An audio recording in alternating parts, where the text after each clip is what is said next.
computers. Probably when not. Fletch Zone comes in to do a show, do they race in and set up their computers? No, they have like an hour to get everything ready to go. We have 4 minutes. I need an agent other than you.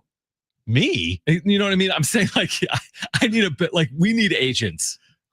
I don't think it'll do anything, but it would do nothing. I don't think it'll do anything. No. Anyway, bad weekend for the Padres, culminating with getting swept, scoring 1 run in each of the 3 games. Wasn't good, John. No, really it was wasn't. The opposite of good. It was very, very bad. This past weekend, over 21 with runners in scoring position. Manny Machado going over in the series. Jackson Merrill in his biggest slump of the year by far. Pitching wasn't that great. Bullpen wasn't that great. Just nothing went right for this team this past weekend. Wasn't a great homestand. 2-4 homestand.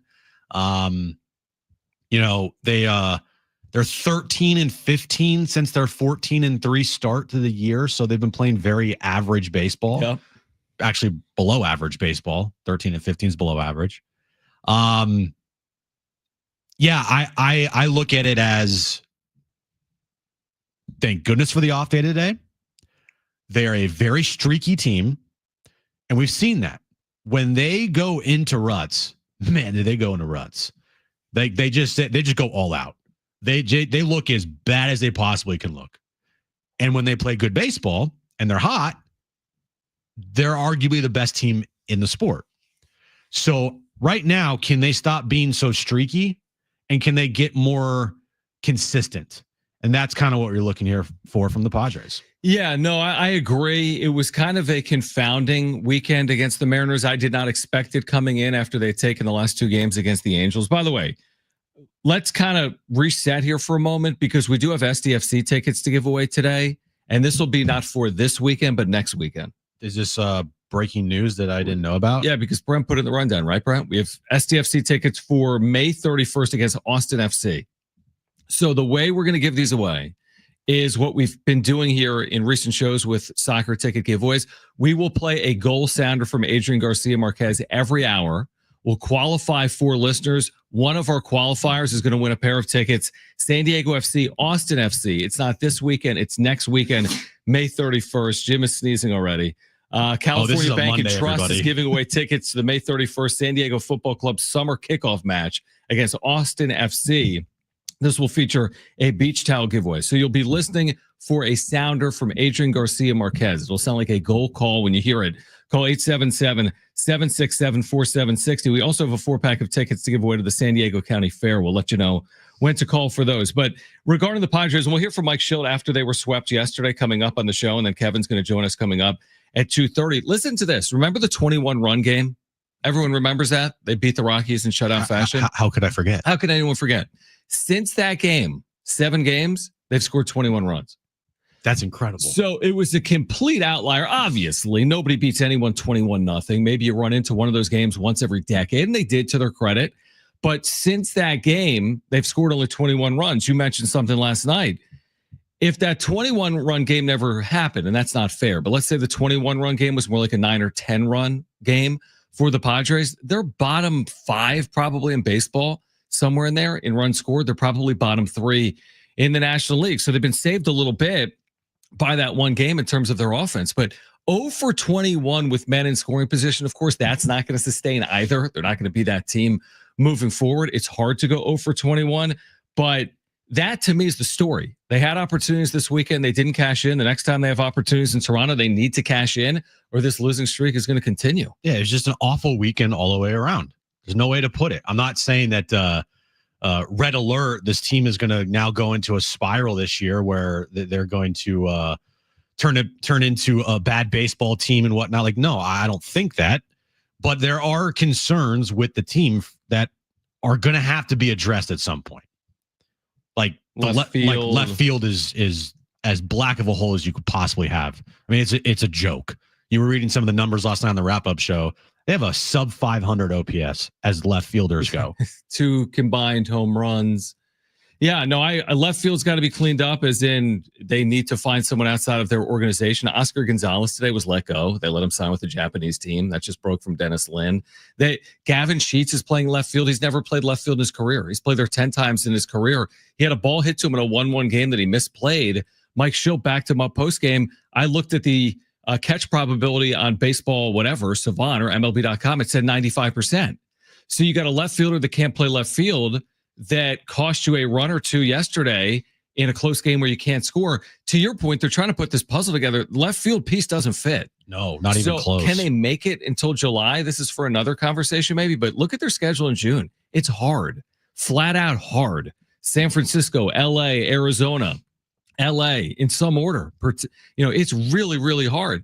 Can you get away with it? Now, I would say that someone put this on the wrap-up show in the replies last night. I do agree. They weren't swept because of left field. No. But left field is a problem that looks worse when you're not winning. And to your point, it's not like they just didn't win this weekend. They're 13-15 over 28 games. That's a factual statement. They haven't played well. They haven't been awful, but they haven't played well by and large for the last month. It's just been up and down. Yep. Hot stretches, good, cold stretches, everything in between. Yep.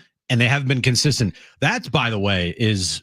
You know how we've preached for the last, 4 years about how hot starts are something that you want to get off to?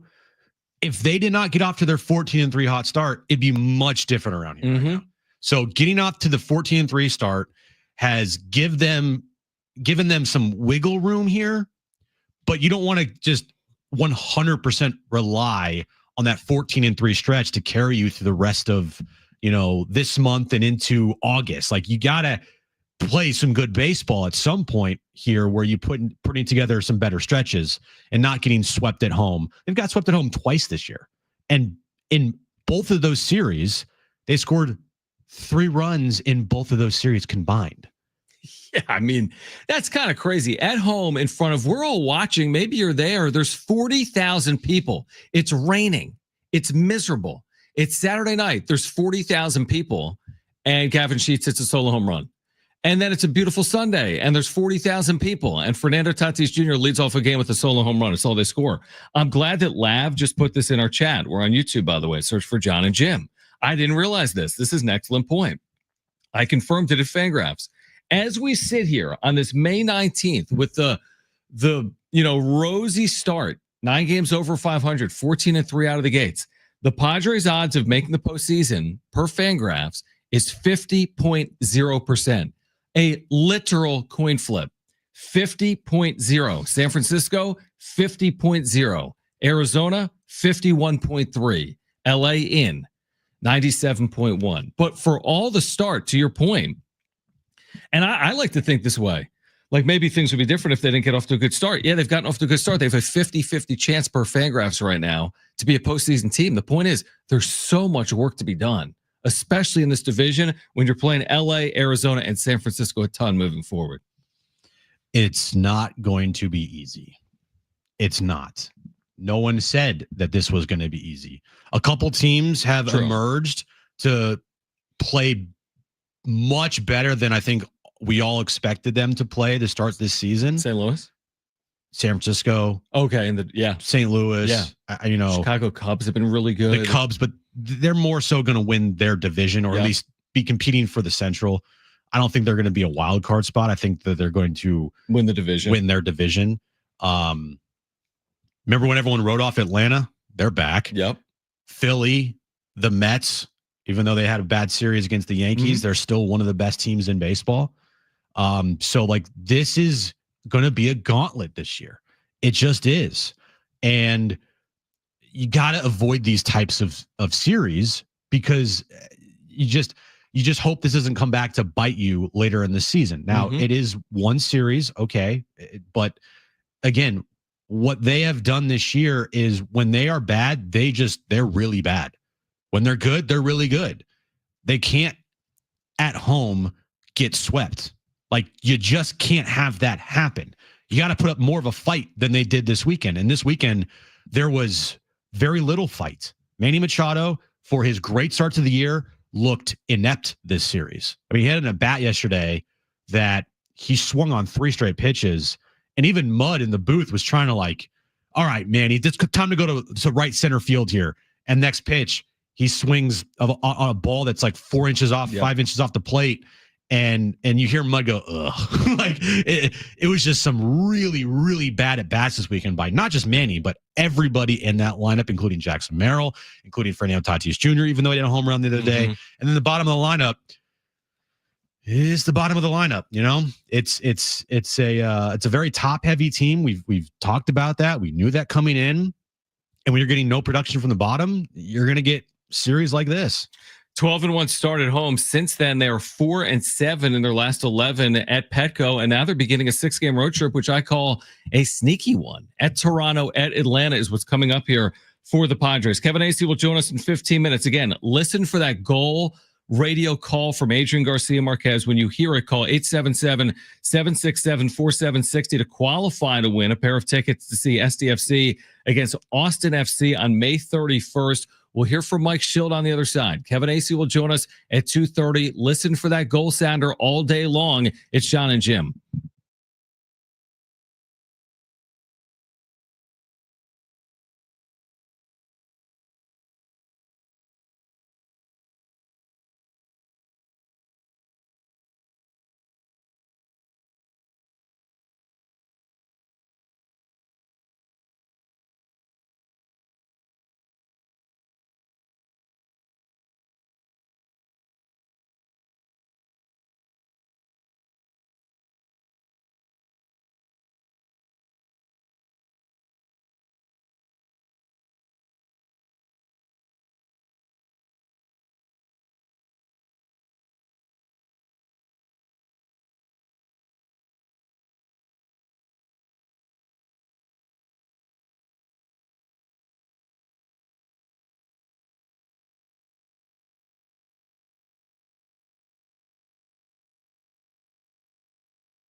All right, San Diego Sports 760 has 13 chances to win $1,000 every weekday. It's the Bonus Bucks giveaway every hour, 6 a.m. through 6 p.m., which includes 3, 4, 5, and 6 p.m. coming up. Listen for the keyword, then enter it at sportssd.com. Listen for that goal call, an SDFC goal call. Scoreless draw this weekend, but when you hear that goal call 877-767-4760. We'll qualify a listener every hour and announce a winner of a pair of tickets for May 31st match against Austin FC. We'll announce that coming up at 5:30. We'll hear from Mike Schilt in a moment. Kevin Acee will join us, Jim, at 2:30. Here's the thing on Merrill that I wanted to touch on for 1 second is that when you start your year hitting 467, you know there's going to be a drop, right? Nobody hits 467. But what we both have noticed over the last handful of games since he came back from that stomach bug and had that huge game, it just feels like with each passing game, he's trying to do more and more. And he's put himself in this rut where he's actually slumping. And we rarely saw it last year, but he's clearly right now searching, slumping, pressing. And it's so rare to say that about Jackson Merrill, but I think it's a fair thing to say based on what we've seen the last 5 games. 1 for his last 19? 1 for his last 19, a single. His worst stretch last year was 0 for 19? Correct. So this is exactly like last year. Yep. And last year, he did pretty well out of that slump, and he did pretty well during the season. And oh, by the way, kid should have won Rookie of the Year. Yep, I agree. Same situation here. You're in a worst slump of your season to this point. Last year you got out of it. When are you going to get out of it now? It's not about if he's going to get out of it. It's a matter of when he's going to get out of it. I agree. But I watching him the past week, I agree with you. Dude looks like he is trying a little too hard. Mm-hmm. There were a couple moments over the weekend. He had opportunities. I think there's a bases loaded opportunity on Saturday night. Where he didn't come through and he just let out the biggest F-bomb ever. Caught it on TV and he was just visibly very frustrated. Now, visibly very frustrated because, hey, I didn't come through with my team, but also I'm slumping and, we're trailing. And so there's a whole thing that could have gone into that, not just the fact that he is in the middle of his worst slump of the season. And in watching it too, the pitch that he swung at you texted me immediately. He swung at a pitch that you can't swing at the big leagues. No. I mean, it was 2 feet out of the zone. Exactly. So he's swinging at pitches that you didn't see him swing at all this season. That's the first thing. Second thing, last Monday night, he had a great game. Mm-hmm. It was the night I completely jinxed him when I said best center fielder in baseball. Right. He had the amazing catch in center field. I had a couple hits at the plate. I think he drove in a couple runs. He did. He had 3 hits overall, gave them a late lead that they then blew in the 9th. Right. So it was shaping up to be the Jackson Merrill game. Yep. And then after the game, he was asked about his catch, and he immediately said, I don't care about anything I do. All I want to do is win. Now, do I like that attitude? Do I like how he is all about winning? Absolutely. I do. That is something that you wish almost every player had, that they want to win so badly. But at a point, we know how long baseball season is. It's a long year. Mm-hmm. And I kind of just was like, you can appreciate what you just did tonight, dude. You don't have to be like, oh, it doesn't matter, I don't care. It's not the NLCS. It's not the end of the world. Yeah, you're not down 3-1 in a best of 7 series. You can be both. You can be frustrated with the team losing, but you can also be like, yeah, I think it's a good point. Had a great night tonight, or not say that, but come off like what you did that night was good, and he didn't. He completely dismissed it all. I don't feel like you can do that. Yeah, you almost lead to, it's a really good point, like that Machado element, which is like, this is 162. Like you have to have a pace to everything about your business. Sometimes it's almost like his pace is slower than sometimes people want it to be. I'm talking about Manny Machado, but he's always going to get there. Where Jackson Merrill is treating this mid-May game like it's game 4 of the National League Championship Series. I want to hear from Mike Schilt. This is just a couple of minutes from him post-game after their swept. We'll get to Kevin Acee, who will join us in 7 minutes. But this was Mike Schilt post-game after the Padres were swept yesterday by the Mariners. Do you attribute kind of what happened or didn't happen offensively this weekend to their pitching staff, clearly very good, and a couple of your big guys kind of not having the series they would maybe normally have. Two good teams just went at each other. They threw the ball exceptionally well. They pitch well. Historically, they pitch well. They're doing it. I don't know about the entire season. Obviously, we prepped before it, and we saw it firsthand. The starting pitching was really good. Will was really good today. All three of their starters were really good. A lot of different pitches located, changed speeds, had a clear plan, executed their pitches. Bullpen was really good. They've got different looks down there. Again, outside of a few innings, they pounded the strike zone, and I think that's a really big part of it. It's two good teams win each other, and we talk about they just got us in a couple areas that typically we get other people in. We were together. We were fighting our tails off. Preparation was good. Effort level was good. They just they threw more quality strikes than we did. Both teams played pretty clean defensively, and they were able to execute a little more consistently on offense. And like I said, some combination ace of their ability to make pitches in big spots. But that being said, we do have higher expectations with when we get opportunities to deliver more than we did this series, and we will, and we have, and we will, and but tip of the hat, and we'll figure out how to get back on it. So those opportunities, do you just kind of chalk up like that as being part of baseball? Is there anything that needs to change in those runners as well? No, I mean, listen, this is one of those things where, the game tests you. It actually is paints even clearer picture of when we're going well, which is a lot of the time what we do to help us win baseball games. And we've done that a lot, and we're going to do it again. It also proves conversely when you get into, face a club that's well-rounded in a lot of different areas like that club. That's a good team over there. They played really well. They played good baseball the whole weekend. But that's what, series are, figuring out the nuances of those series and where those edges are. And, we've won a lot of series. We're going to continue to win series, but just crystallizes like, you got to throw strikes, you got to execute with quality strikes. And when you get your opportunities against, especially, teams that have more consistent pitching, and way easier said than done. I'm not sitting here saying it's easy.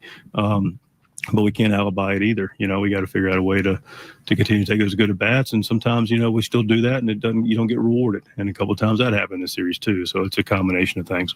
But there's no concern on my part at all. We'll just get back to playing our game. We know what that looks like, and we'll be ready on Tuesday. How many times can you alibi something? I don't know, but he said they're not going to alibi it, right? Is he using that correctly? No, well, that was my issue a year ago. We're not going to alibi it. He's trying to say we're not going to excuse it after he makes like a series of excuses, and then be like, we're not going to excuse it. Yeah, we're not going to excuse it, but we're not going to make excuses. Here's all the excuses for why these things didn't happen. I will say this, and we've said this before last year. If you want to do the tip your cap, I'm cool with the one game if you're playing well, but you can't tip your cap to a series.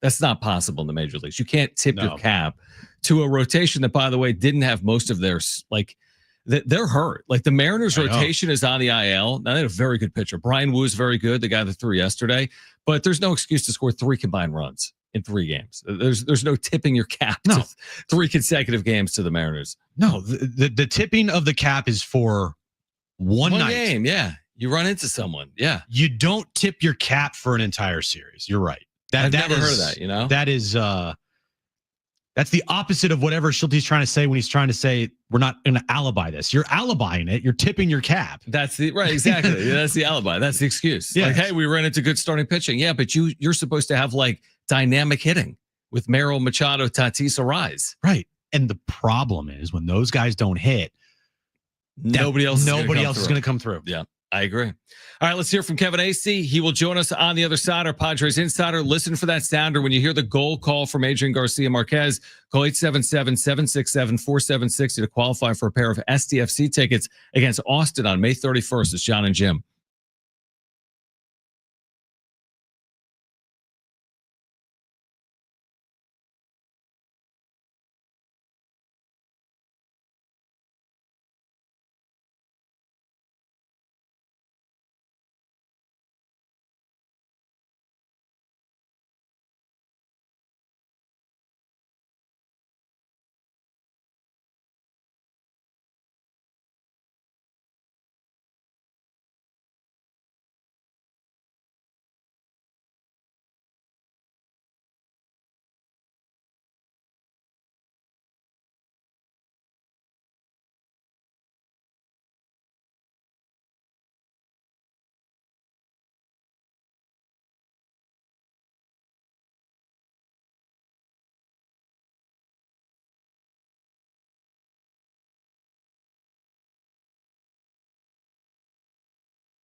All right, this update's brought to you by the Jim Petrell Real Estate Team. Padres, they got swept this past weekend against the Mariners. They have an off day today, thankfully, before they start their next road trip tomorrow, starting in Toronto.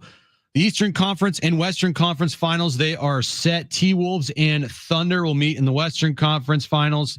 Pacers and Knicks in the Eastern Conference Finals. And SDFC over the weekend, they had a scoreless draw against Sporting Kansas City. They did pick up a point, though, in the match. Would you like to know what your home would sell for today? Get a simple text message with the home's value by texting your address to 855-600-6000. You'll get no phone call, just a text. Jim Petrell has the buyers. Simply text your address to 855-600-6000.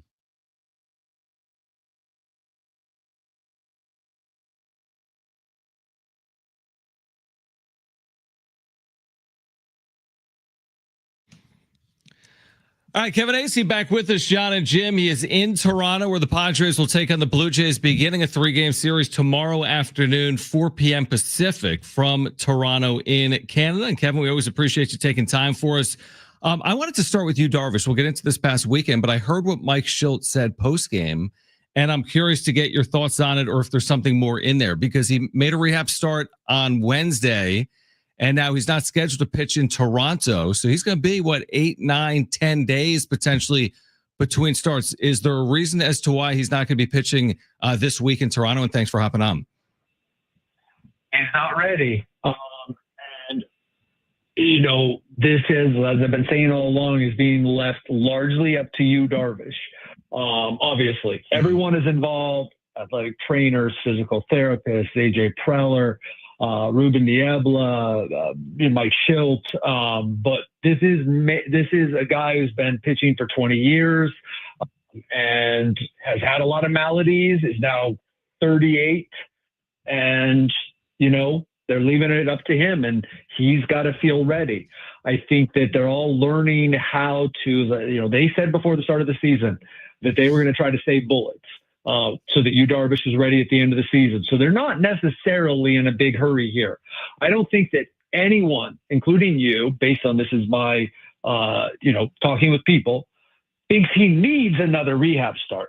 But it's about when Yu Darvish feels comfortable pitching again. And so, he hasn't even done a bullpen yet. He's played catch. And we'll see here. We'll see. My understanding is could be Atlanta. Could be, the Marlins, the next one. Could be Pittsburgh. And that could well come without another rehab start. It's a matter of when Yu Darvish is ready to pitch. Kevin, one of the players on the team right now that's in a funk and going through it is Jackson Merrill. We were talking about... From my understanding. But anyway, let's go on. Oh, we might have had you might have cut out. Whoa, did you... Oh, it's my fault. Oh, I didn't hear you. Sorry. Oh, it's completely Jim's fault. Oh, it's my fault. Yes, it's 100% my fault. Yes, I take the blame. I'm sorry to have been so blunt, but I feel like you needed to hear it from someone new. Yes. I've been hearing it from. So how did this happen? Because Jim put on social media like he's the best center fielder in baseball. If you disagree, go argue with a wall. Since then, Pete Crow Armstrong has run circles around Jackson Merrill. Yeah. Jim gets tagged in everything. Yeah. And Jim takes some blame. Well, and I know you've been through this before, but what I want to say is welcome, brother, to my world. The dangers of talking about and writing about baseball is just how quickly things change. Yep, exactly. I will. And then they change back. Yeah, and everything. Exactly. You'll be fine. I can take it, Kevin. You can take it. We can all take it. And Jackson will come through for you pretty soon. Yeah. Please, Jackson, please. You need to help me out, buddy.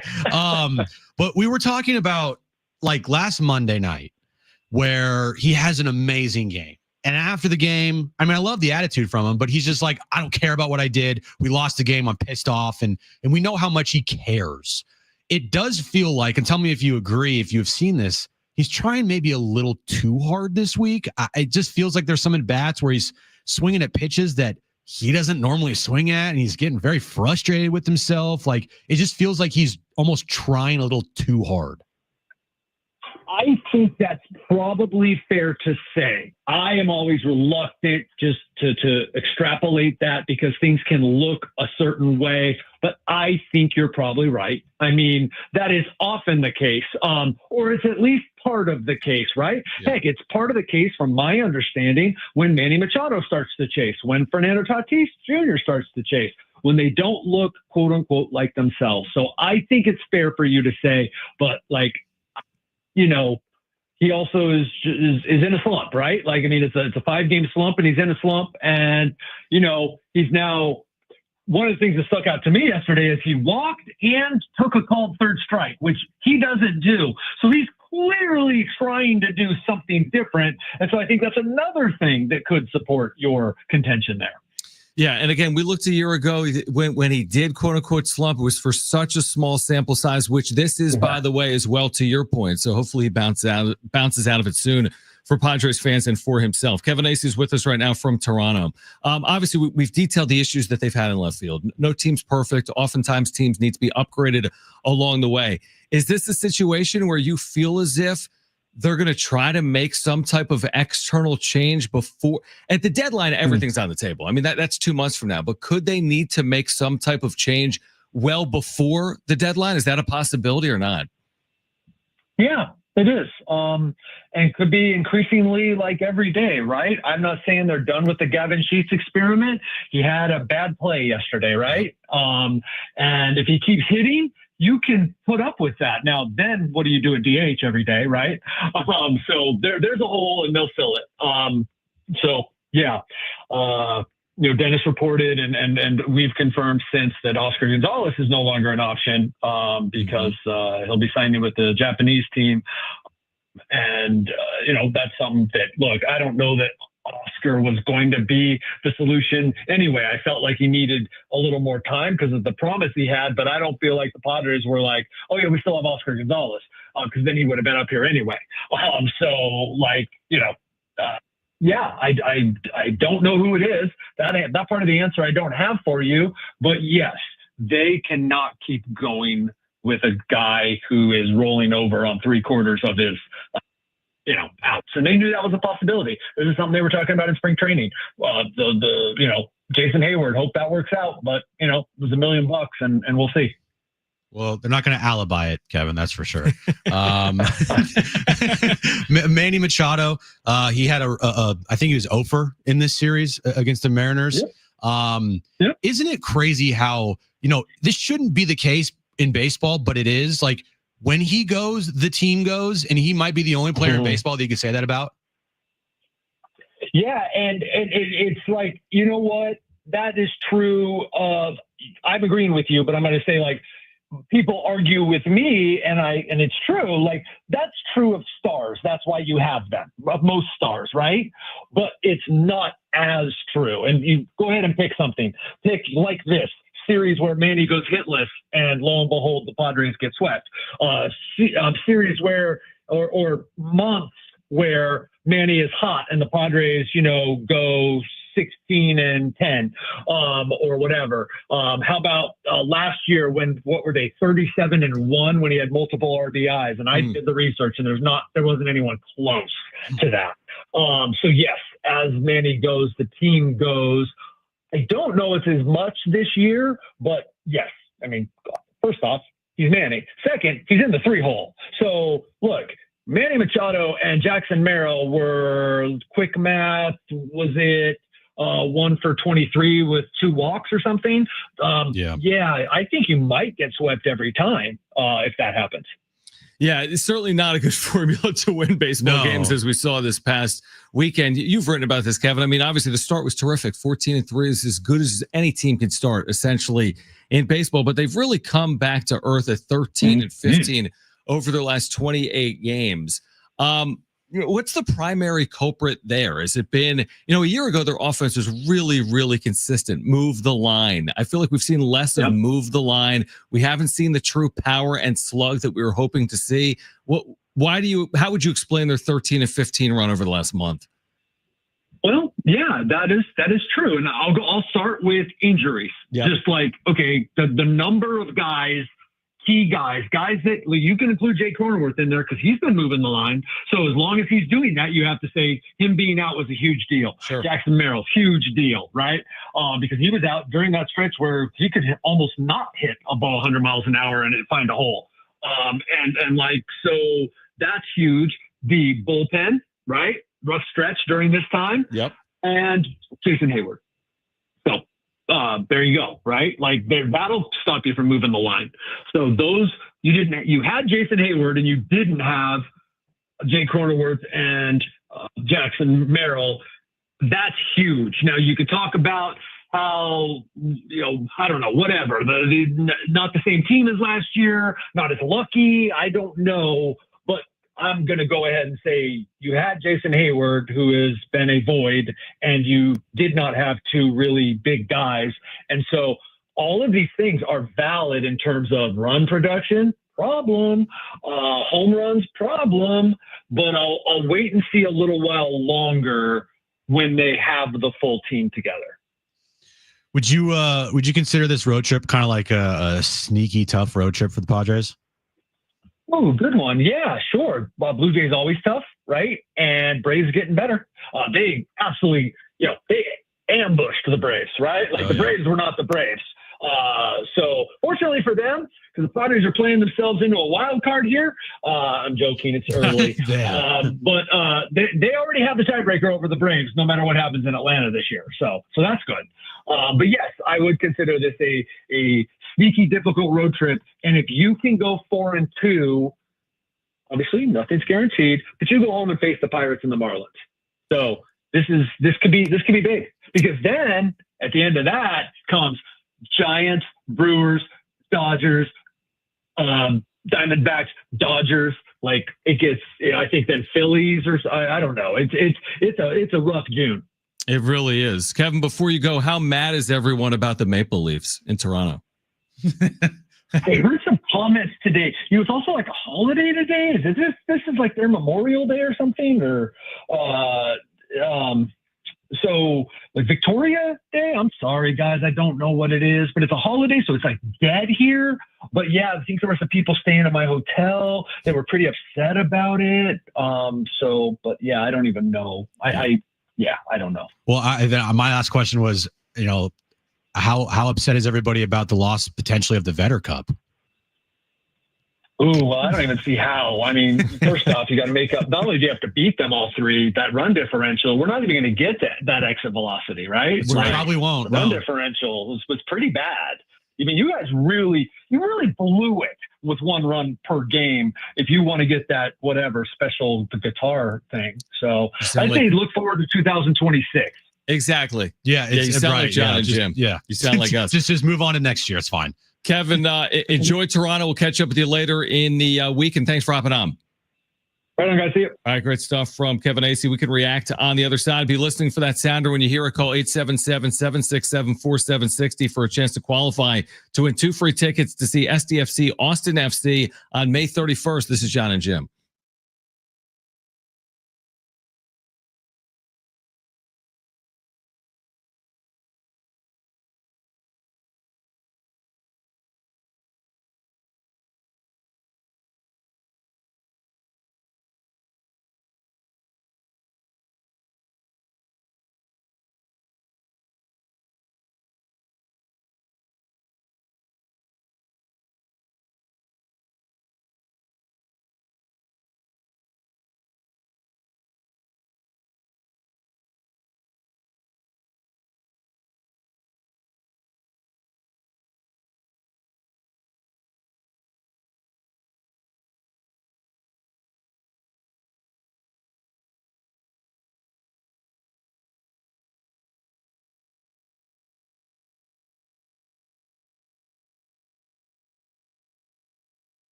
All right, make sure to download the all-new iHeartRadio app.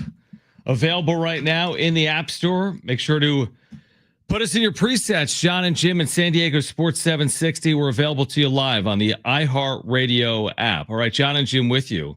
We just caught up with Kevin Acee. I want to talk about that Yu Darvish storyline, which is critically important to the Padres. Also, this. It's very weird. It's very, very, very, very weird. Okay, I want to discuss. But also, help on the way. Matt Waldron and Brian Hoeing are making rehab starts in Double-A tomorrow. I have a question. Are they even on the major league team once the rehab is over? Can they play left field and can they hit the baseball? No to the latter, as Okay. in they can't hit. Haven't we seen at some point in the last couple of years the Padres put like a position player, or excuse me, a pitcher in left field in a dire situation? Was there a game in the last like 6 years that happened? Yeah, it was Joe Musgrove. Thank you. But- So maybe these guys are, maybe Joe Musgrove's the answer in left. There it is. But he can't throw the ball back in. No. But he can then run over to the center fielder, Jackson. And then he and can throw it Jackson, in. thank you. And Joe Easy. can hit a little bit. He's an athlete. Or Manny can just run out to left field and grab the ball from Or Joe. even Xander, because Xander's on the left side. I like Manny's arm better. Me too. So problem solved. Easy. And then can he hit? No, not particularly well, that's probably. a problem. That's a problem. Is it though? Because their left fielders aren't hitting. Are they Yeah, going to do? but Is Joe Musgrove going to do worse? I'm looking for somebody who is better and can actually hit the baseball in left field. So Kevin just told us that it's up to you, Darvish, in terms of when we see him next. He threw Wednesday in a rehab start, and today is now what? Monday. So in the 5 days since, he has yet to throw a bullpen. He's also, according to Mike Schild, he spoke on this yesterday after the game, not scheduled to start in the 3-game series in Toronto. So maybe he pitches this upcoming weekend in Atlanta. But Jim, isn't it odd that even if he throws in Atlanta, he'd be 9 or 10 days between starts on his way back to the major leagues? He knows his body better than I do, but no bullpens, not staying on regular rest or even an extra day or two as his wonky start to the year continues. My Brian Windhorst, why would he do that? Antenna is up. Why is this happening? Why is he not starting in Toronto or just in the minors? Why is he skipping his start? Why is he not throwing a bullpen? Why does it sound like when people are talking about Yu Darvish, something's going on here that they're not leading on and don't want to say? I'm glad you not just health, because Schultz said, you heard this post game. We didn't play it earlier. He said he's going to do some throwing and deal with some personal. He said the P word. Yep. Didn't he? He mentioned personal. And I'm thinking, oh, that's interesting. And because it is interesting. Look, the team is where they're at right now without Yu Darvish. So It's not like they're missing something that they've already had. It's like right now. It's like, are you going to, I would love $1 million, but am I missing $1 million? I never had $1 million to begin in the first place. Good point. So they never had Yu Darvish here to begin with in the first place this year. So are they really missing him? Like, yes, he would be an addition to the team. Absolutely. If he is healthy, you'd much rather have him pitching out there than maybe Randy Vasquez. Even though Randy Vasquez has pitched pretty well this season for them, all things considered, or Stephen Kolek, right, or Matt Waldron, or whoever else you'd want to throw out there, as your fifth starter or your fourth starter or whatever. But they haven't had him this year, and they still are doing well without him as far as the rotation goes. Fair. I am much more concerned about what they're going to do in left field than I'm concerned with Yu Darvish right now. Yu Darvish, to me, if he's not back in the next couple weeks, then I'm just going to say, well, why even try to rely on the guy? I don't feel like he's going to give this team anything this year. And whatever he gives them, if he does, it's gravy. It's like a cherry on top. What about the argument that you're right? They've gotten to this point without him, and they probably do have more pressing needs considering how successful their rotation has been, but aren't they going to need him? And if they didn't have him, now AJ could play. If AJ truly knew they wouldn't have him, or he came back and he wasn't healthy or effective, you could deal with it between now and the deadline. But can they? Because there's two things at play. A, your system hasn't been fully restocked. You're not trading Leo DeVries, Ethan Salas, to the best of our knowledge. B, they're over luxury threshold number 2. So just add a starter. Just add a left fielder. Yeah, it's Just easier said than add done. a catcher. You know what I mean? Like the best players at those positions are making $10+ million per year. Look at Seattle's catching situation. They just gave that guy $100 million. Or look what it costs to go get a top flight starter if you actually didn't have Yu Darvish. I agree with you. They're here and they've been good. But can they maintain it for 162 if Darvish really didn't give them any value this year? I think so, yes. Because last year, I just used last year as a reference. They got through Musgrove. They got through majority of the season with just 2 guys. Right. And Nick Pivetta is replacing the loss of Musgrove and the loss of Darvish. Those 2 guys last year, they gave you a combined how many innings? Less than 200 or 200 maybe? Oh, way less than 200, Joe. And you? I thought they were both in the 100 range. No, Yu Darvish last year had under 100 innings. It was like 86 or 88 innings. I don't know how many games a year ago through 81 2/3. Okay. You're right. And Joe Musgrove a year ago through 99 2/3. So they gave you 180. So exactly. You're probably going to get not 180 innings maybe from Nick Pivetta, but you can get 170 innings. Yeah, absolutely. You could get 180. You're right. So that's the replacement there is Nick Pivetta. Right. The thing is, they need Darvish when it comes postseason time because they need that 4th starter. You don't really want to go out in a 5-game series and have a guy throw on 3 days rest because that was a disaster last year. Mm-hmm. Instead, you need a 4th starter. Yu Darvish is a perfect 4th starter for you in the postseason. And then when you get to a 7-game series, you're going to need that 4th starter. But for the regular season, I think they can get there without him. I think they can.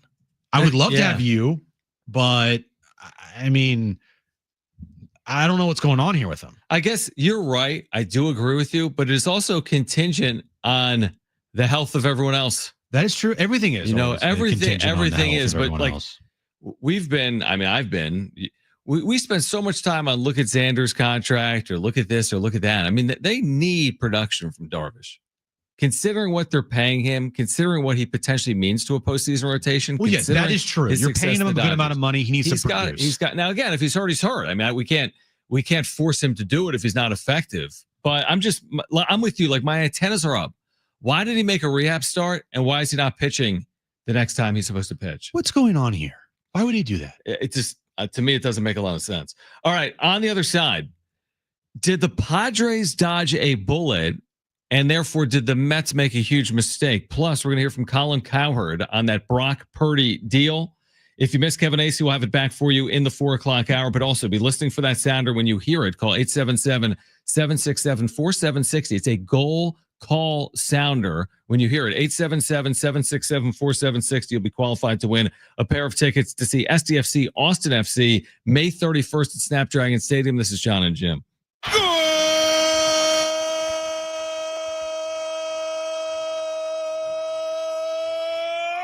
Chucky Irving, Chucky Lozano, wait, Chuk, boom!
All right, this update's brought to you by the Jim Patrell Real Estate Team. Padres getting swept this past weekend by the Mariners. They have an off day today. They start a 3-game series in Toronto tomorrow night. The Eastern and Western Conference Finals, they are set. T-Wolves will take on the Thunder in the Western Conference Finals. And in the Eastern Conference Finals, Pacers versus the Knicks, with the Knicks having home court advantage there. And SDFC over the weekend, they had a scoreless draw versus Sporting Kansas City, and they picked up a point in their match. Would you like to know what your home would sell for today? Get a simple text message with your home's value by texting your address to 855-600-6000. You'll get no phone call, just a text. Jim Patrell is the buyer. Simply text your address to 855-600-6000.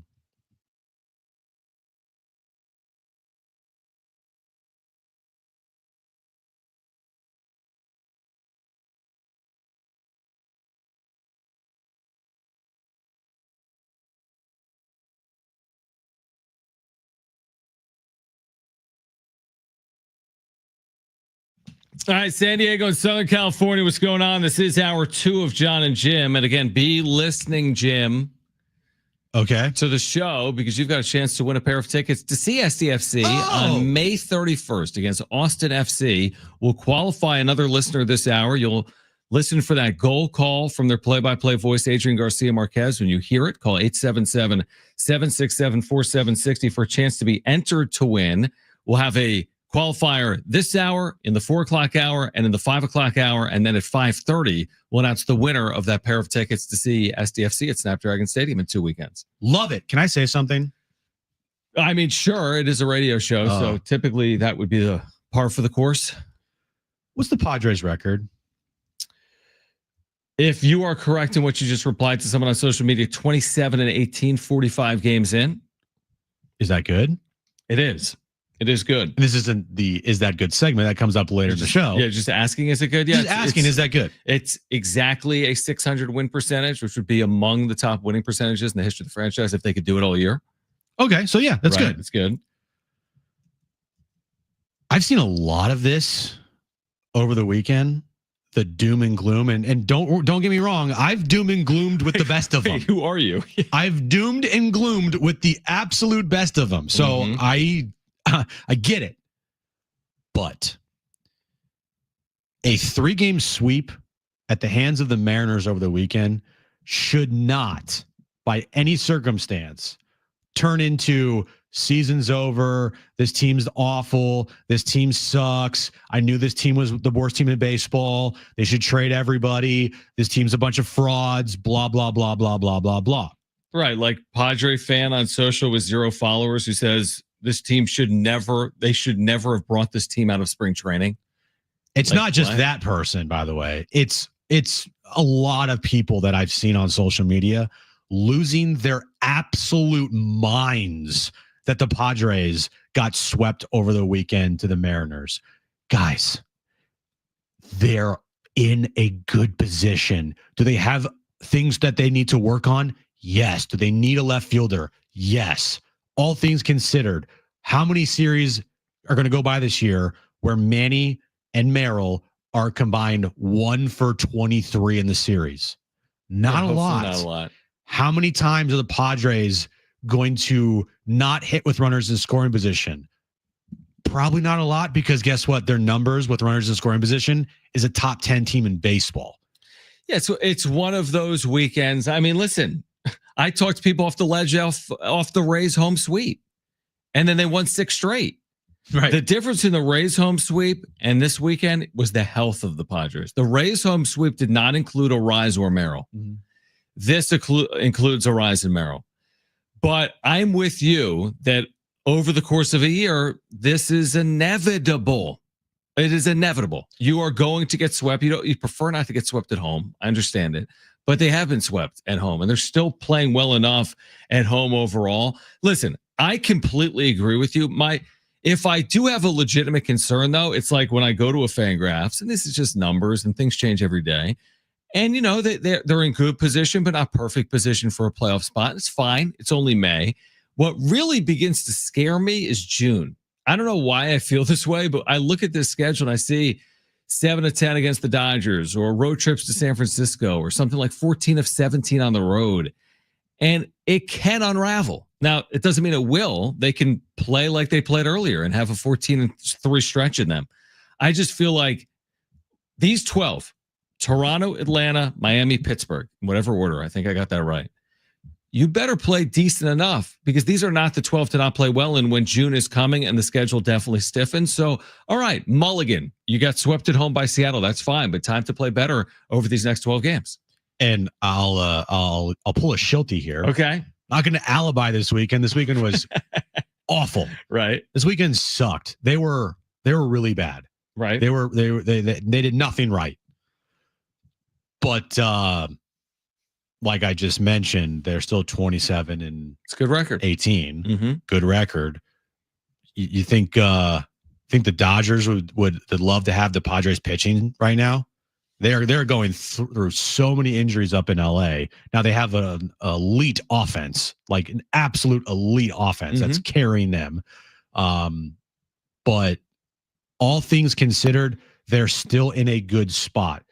Are there concerns that are very concerning me? Are there concerns that are concerning? Yes. Yes, there is. Yeah. But all in all, Jackson Merrill's not going to continue to go 0 for every game. Manny Machado is eventually going to get his 4th home run of the season. He's like eventually going to hit some balls that go over the fence. They're going to be a better team. I'll agree with Mike Schilt on that. Like they're going to be fine. And I just don't understand the complete meltdown this weekend from people. Like absolute meltdown. Fan. The word is fan. Yeah. Fanatic. I mean, I get it. I get your point. I think your point is spot on. You mentioned Manny. We talked about this last night. Manny's power struggles honestly make no sense when you look at the advanced numbers, and he's in the 90th percentile in average exit velocity. He's in the 90th percentile in expected slugging. He's in the 90th percentile in bat speed. He's in the 95th percentile in hard hit percentage. Now, you mentioned last night his barrel percentage is lower, and you're right.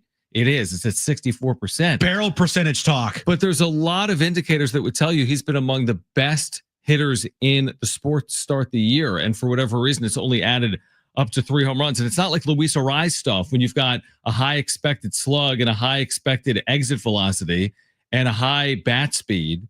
Yet he's only hit 3 home runs. That's why I still believe Manny will get there. You look up and you say, well, he's hit 3 in 45 games. Is he really only going to hit like 10 home runs this year? Of course not.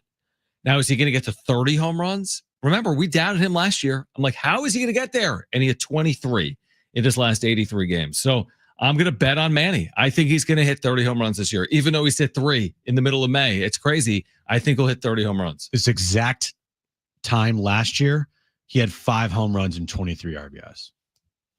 So he was like Ohtani last year. Well, you're saying he had more power last year, but his overall numbers were way worse. Way worse. He was hitting 217 with a 611 OPS. Yeah, I'll take this man. This man, he's hitting 313 right now, or what is he hitting? He's hitting well over 300. Yeah, and he's got an OPS in the 800s. So what is not there is his power. But if you are looking for reference to last year's power numbers at this exact same time, 5 home runs, 23 RBIs. Right now, 3 home runs, 20 RBIs. Mm-hmm. Pretty similar. Yeah. Pretty similar. I agree. And you just mentioned he had 23 home runs in his final 80-something games. 83. Now that will be that's a tall order. Yeah, it's a big ask there to do that again this season. But he's capable. And I'd much rather have this version of Manny than last year's version of Manny because we were freaking the F out with last year's version of Manny. It was bad for the first half. Those first 70 games, he was calling himself out in Philadelphia, and that's when he turned his season around. But we had someone last night telling us, you're already seeing the signs of his aging. The contract's aging poorly. And I'm like, again, that's the overreaction I'm talking about. Like that to me is such an extreme overreaction. Yes, he was hitless this weekend. Yes, that's obviously not good. He's hitting 317 so far this year. You haven't seen any aging of Manny Machado based on these numbers. His career OPS is 827. His OPS this year is 847. We're not seeing the decline of Manny Machado. One day we will. Thankfully, we're not seeing it with this 32-year-old player. If you judge it on one category, home runs, okay. He's hit just 3, you're right. It's not a big number. That's fair. Look at everything else. He plays every single day. He's hit for average. I mean, he's been good. Can he be better? Yes, because we've seen it. But I don't think what we've seen in the first 45 games is any reason to be like, bad contract. It's aging so poorly. I'm like, are you serious? I've seen this guy start way worse than he started in 2025. And if you want to dive deeper into Manny's numbers here, like with runners in scoring position this season, he's hitting 366. Is that good? I can't believe he's hitting 366. But then you mentioned you found the clutch hitting numbers, which aren't near as good. So all of his numbers this year, you would look and you go, dang, wow, those are pretty good. Like average wise on base, his OPS, like, okay, that's pretty good. But then you get to the late game, close game numbers, and they're bad. In late game and close game, he's hitting 150. So I would consider that, and they have it here, 7th, 8th, and 9th innings. In the 7th, 8th, and 9th innings, he's doing this. 7th innings hitting 200, 8th inning, 231, 9th inning, 167. With one home run. That one home run was in Pittsburgh. And it was a big one. It was a huge one. He has 6 RBIs in late game situations. One home run, 6 RBIs. That's not much. No. And when you're hitting third in that lineup, you know, you're going to be expected, if you come up in a late game situation when the game is close, to come through. And so far, Manny has not done that this year at all, besides that one game in Pittsburgh. I agree. So if you want to look at Manny's season and you want to break it down and you want to say, what you're concerned about, yes, I'm concerned about the home runs, but track record shows that he's going to hit home runs as it gets warmer outside. Hell, he may have 2 home runs in Toronto this week. But when you look at the late game in situations and when the team it's in a close game, like, yeah, if you want to point that out, absolutely, because he has not come through for this team this year in close game situations. All right, listen for that goal call from Agent Garcia Marquez. When you hear it, call 877-767-4760 for your chance to qualify to win 2 free SDFC tickets against Austin FC on May 31st at Snapdragon Stadium. On the other side, did the Padres dodge a bullet? We'll explain. Plus, if you miss Kevin Acee, you'll hear him coming up at 4:30 as well. Great giveaways today, including those SDFC tickets. It's John and Jim.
All right, San Diego Sports 760 has 13 chances to win $1,000 every weekday. It's the Bonus Bucks giveaway every hour, 6 a.m. through 6 p.m. Listen for the keyword, then enter it at sportssd.com. John and Jim with you. Again, be listening for that goal sounder call for a chance to win 2 free tickets to see SDFC. When you hear the goal call 877-767-4760. Did you see this report from, it wasn't from John Boy, but that's where I saw it. And it's on Juan Soto. By the way, the Mets have gotten off obviously to a really good start as a team. But according to a reporter that covers the Mets, MLB columnist with the Newark Star-Ledger, Bob Clappish, okay? He says that the Mets hierarchy is concerned about Juan Soto's lack of enthusiasm.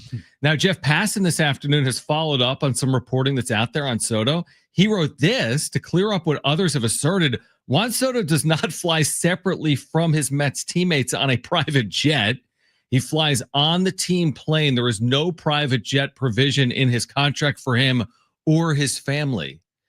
Is Juan Soto in like month one wearing out his welcome to this? I mean, the Mets have been really good, but again, there's been criticism this past weekend with the Mets struggling in that Subway Series against the Yankees. Dude, if you're making as much as Juan Soto and you're playing in New York, the expectations are through the roof, dude. You saw the ball he didn't run out. Yep, that was not good. That's not going to go over well in New York. Nope.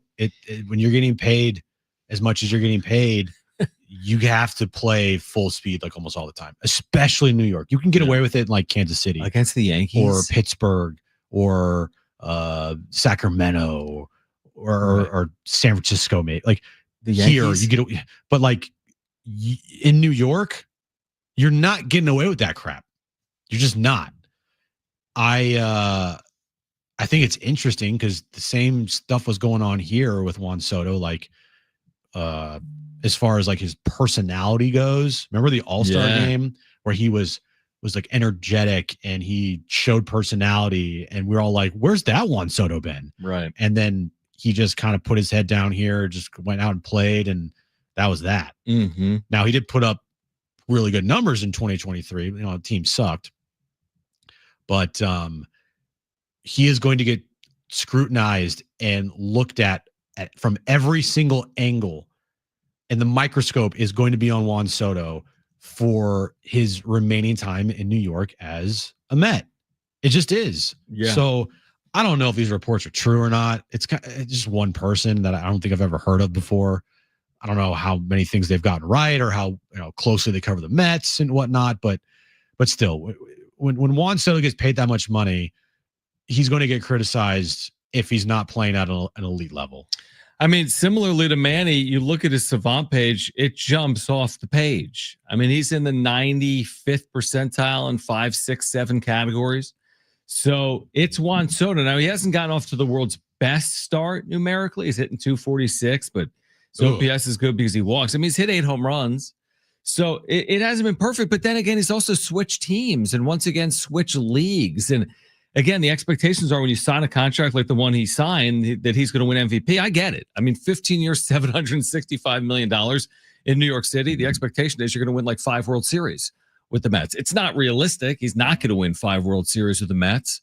They may not win any World Series, the Mets, with Juan Soto. Maybe they will. But again, when you're a high-profile athlete in New York, you really, if you're Juan Soto, you need to stay away from some of those reports. Like, hey, he's not a good teammate, or what Jeff Passan wrote today about, like, they need to clarify that he's flying with the team. This is stuff that, like you said, popped up here. It popped up. Hey, is he a good clubhouse guy? Mm-hmm. Is he someone that brings the team together or pulls them apart? Why didn't they play well in 2023? Not because of his on-field play, but did anything off-field have to do with some of the Padres struggles in 2023? Then again, last year he was in the World Series.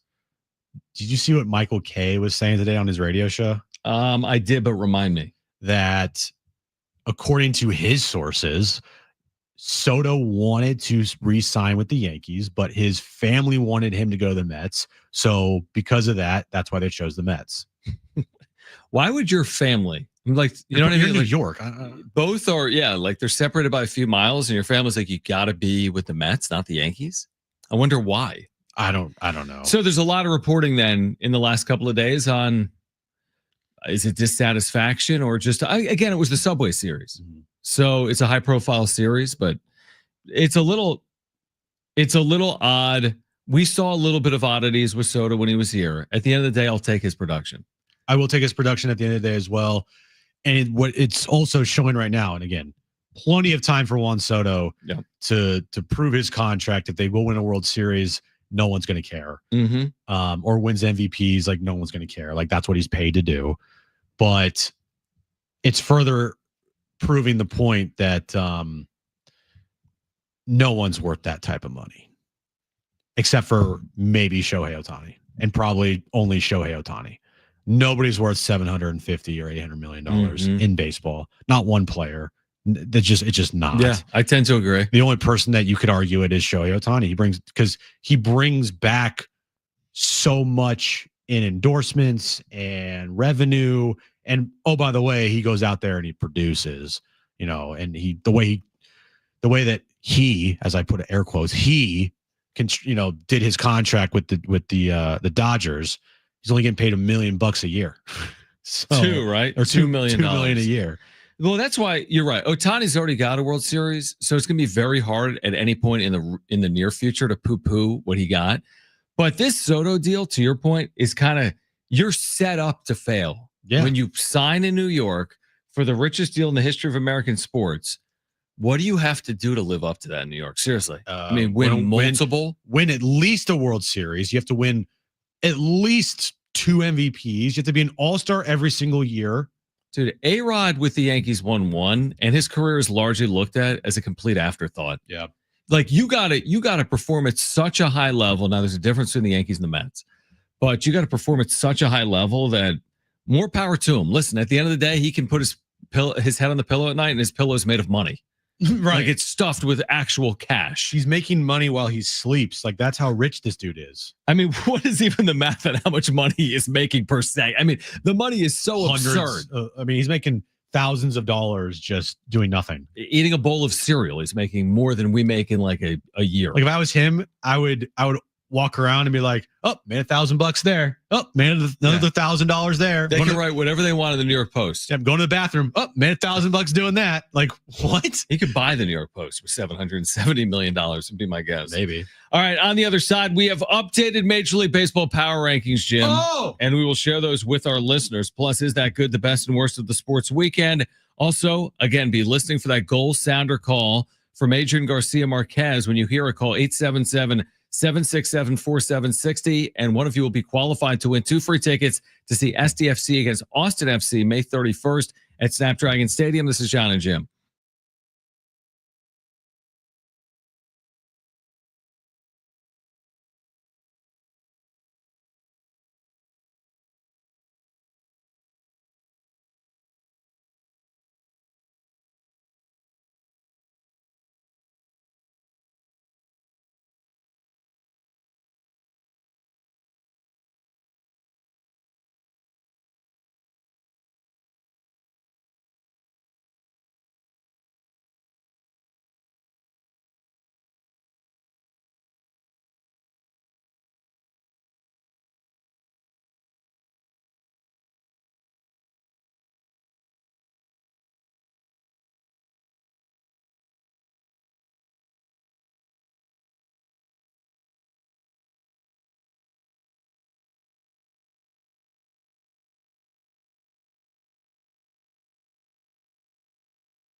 All right, this update is brought to you by the Jim Petrell real estate team. Padres got swept over the weekend by the Mariners. They start a 3-game series with the Toronto Blue Jays tomorrow night.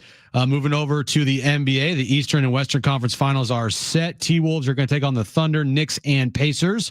And then SDFC over the weekend had a scoreless draw for Sporting Kansas City, where they picked up a point in their match. Would you like to know what your home would sell for today? Get a simple text message with your home's value by texting your address to 855-600-6000. You'll get no phone call, just a text. Jim Petrell as the buyer. Simply text your address to 855-600-6000. All right, by the way, you can always text us 70470, start it with team, or call us 877-767-4760. Be listening for that goal call sounder. When you hear it, call 877-767-4760 for a chance to qualify to win SDFC tickets for May 31st. We'll qualify someone every hour and announce the winner at 5:30. This is my favorite text of the day, by the way, Jim. All right, 70470. What does it say? I'm an idiot. Basically, 619. I blame Jim Russell for the Padres' horrible weekend. He belittled the importance of the Vetter Cup, which led to the players not taking it seriously. So your messaging went right into that clubhouse, and then out of the clubhouse produced a team that thought they were just going to walk onto the field and win because of what you had to say about the Vetter Cup. Do you think that's fair and realistic? Yeah, 100%, right? Yeah. I take the blame for this one again. Yeah. You can blame me for Merrill's struggles. You can blame me for the bullpen struggles. And now you can blame me for the Vetter Cup this past weekend, where the Padres are clearly not going to win it. And you just know that Eric Grupner is sitting somewhere very upset that he's not going to be able to accept that Vetter Cup guitar trophy on the field whenever that was going to be presented. I will turn the TV off the second the Mariners win the Vetter Cup if they do. Oh, yes. Before they celebrate that thing, click. Oh, no. I don't need to see them celebrate with guitar. Right? I can't live with that. What do you got, bro? Come on, this is our dream scenario. They just have to win the 3 games in Seattle, and then it all comes down to exit run velo, differential, just like and we exit wanted. velocity. Oh, it's perfect. Everything's fine. Well, they're behind in run differential because they've been swept.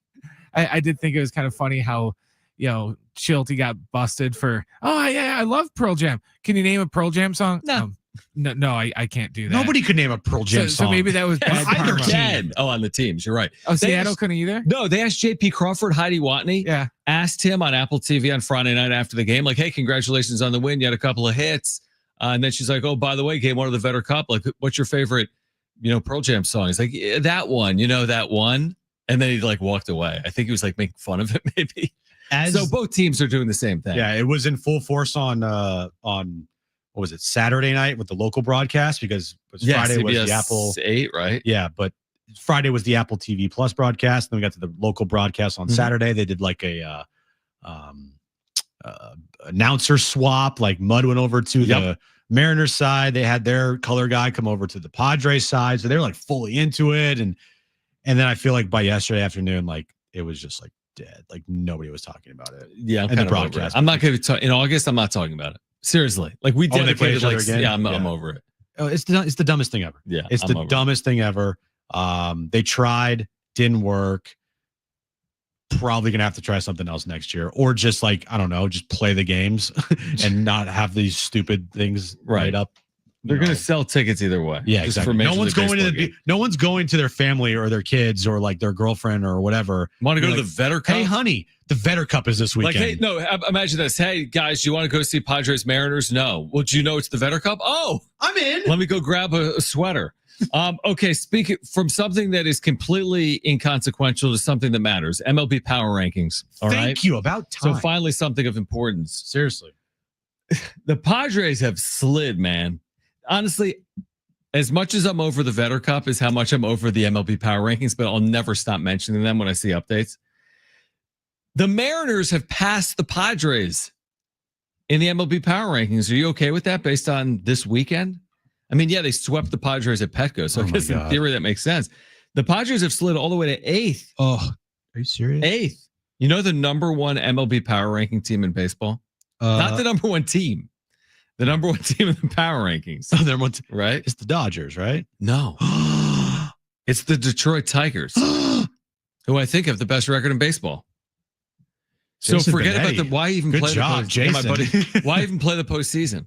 Why play any more games? It's over. It is done. It's completely over. Tigers are your 2025 World Series champions. Here's your top 8. Just hear me out. All right, Tigers, Okay. Dodgers, Okay. Yankees, Okay. Mets, despite the Soto situation, Cubs, Okay. Phillies, Okay. Mariners, Okay. and then the Padres. So there it is. There it is. Well, that just is a huge downer for a Monday. Yeah, I know. I mean, they were number 2 in power rankings, I think, last week. What the hell, man? They went from 3 to 8, but that's their own fault for how they played. Who should I be mad at? CBS Sports, I'm mad at you, CBS Sports. Matt Snyder. Matt Snyder, I'm mad at you. I'm not worried about the power rankings, truthfully. but what I am worried about is the upcoming road trip. What does their paragraph say verbatim? Read it. Well, I'll read you the paragraph because this is where I got one of my stats from earlier in the show, which is like they don't score. Or the Padres have scored 21 runs in their last 7 games. Yeah, they actually don't score. They're not a good run scoring team. Not right now. Okay, this is what it says about the Padres. 8th best team in baseball. Have you ever heard someone yell something like, save those runs for later, when a team is blowing out another and keeps scoring? Yes. The Padres scored 34 runs May 9th and 10th. They've scored 21 runs in the 7 games since. Yucky. So basically taking a shot at the offense, which I do think is legitimate. I'm not concerned about the offense. I'm concerned about when we're going to see it come to fruition with power. I'm not concerned about Merrill, Arise, Machado, who Tatis hitting. I'm not. But I am wondering if they're going to be a decent slug team or not, because the longer this plays out, the more reason there is to believe that they have a serious lack of power. Hopefully Machado rectifies it. Hopefully Merrill rectifies it. But that is an offensive concern for me. Well, when you say you're waiting for the power numbers to come, I feel like you're just saying that about one person, because you're not going to get that from Luis Arise. You're not going to get that from Xander Bogaerts. Right. Gavin Sheets has done more than enough so far this year. He has 6 homers on the season. You're probably going to top out between 15 and 20 with him. Like, to ask for anything more than that, that's too much. You're getting nothing out of your left fielder. You're going to get nothing out of your catcher. Jake is a guy that can get you 18 to 20 bombs. Okay. But still, that's a far cry from a 30 spot. So what you're saying basically is you're just waiting for one guy or maybe 2. Okay. Or your point's valid. Or am I waiting for the friendship innings like last year where they moved the line and you looked up and said, how on earth with 5 singles did they score 7 runs? Well, they can't do that this year because the bottom half of the lineup is. You're saying not without good. Solano, Peralta, Higgy, that's going to happen with less regularity. They don't have that key piece that can get them to turn over the lineup at the bottom of the order. Right. They just don't have that. Hayward's awful. Lockridge, nothing. Tyler Wade's gone MIA. You're not getting a consistent at bats from your catcher spot, even though they're going to maybe pop a homer here or there. Jose Iglesias, I mean, he's got a 500 and I think it's like 572 OPS or something along those lines. Like, so all singles. Yeah, you're not getting anything from there. So like, you don't have that consistent guy or guys, the bottom of your lineup, that's going to continue to turn over the lineup. Right. Jackson Merrill was hitting 7th last year for this team. Good point. Jason Hayward's hitting 7th for this team this year. Is that a big difference? Kyle Higashioka was hitting 8th or 9th last year for this team. You got Elias Diaz and Martin Maldonado hitting 8th or 9th. You don't have a complete team. They are top heavy. They are relying on their top 4 guys in their lineup. And if those guys don't come through, more often than not, they're not going to win many ball games. You're not going to be carried by Gavin Sheets and Jake Cronenworth and Martin Maldonado most nights, unless you win those games like 3-1 or 2-0 or 1-0. So a year ago, I just did the math. They averaged 4.7 runs per game. They scored 760 runs. It's good. last That's year. good. This year, it's actually sneaky, not bad. It's 4.42. The caveat being the 21 run game throws everything off. It's because if they skewed didn't number. have that game, which again they did, but if they They didn't, did. let's take it out. All right, let's just pretend like the game didn't exist. 178 would be the run total. They'd be averaging 4.05 runs per game. So they'd be 0.7 of a run less per game than last year, if not for that one game in Colorado. Yeah, they're a team that averages barely 4 runs a game.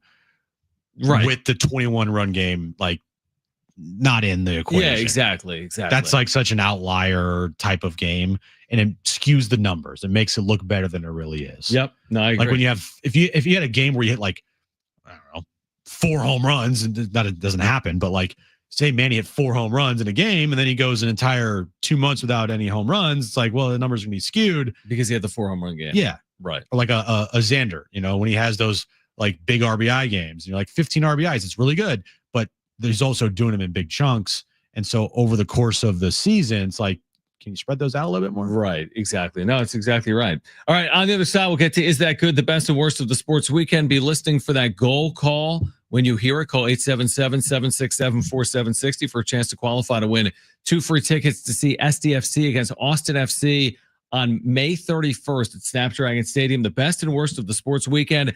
That's next on John and Jim.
Goal!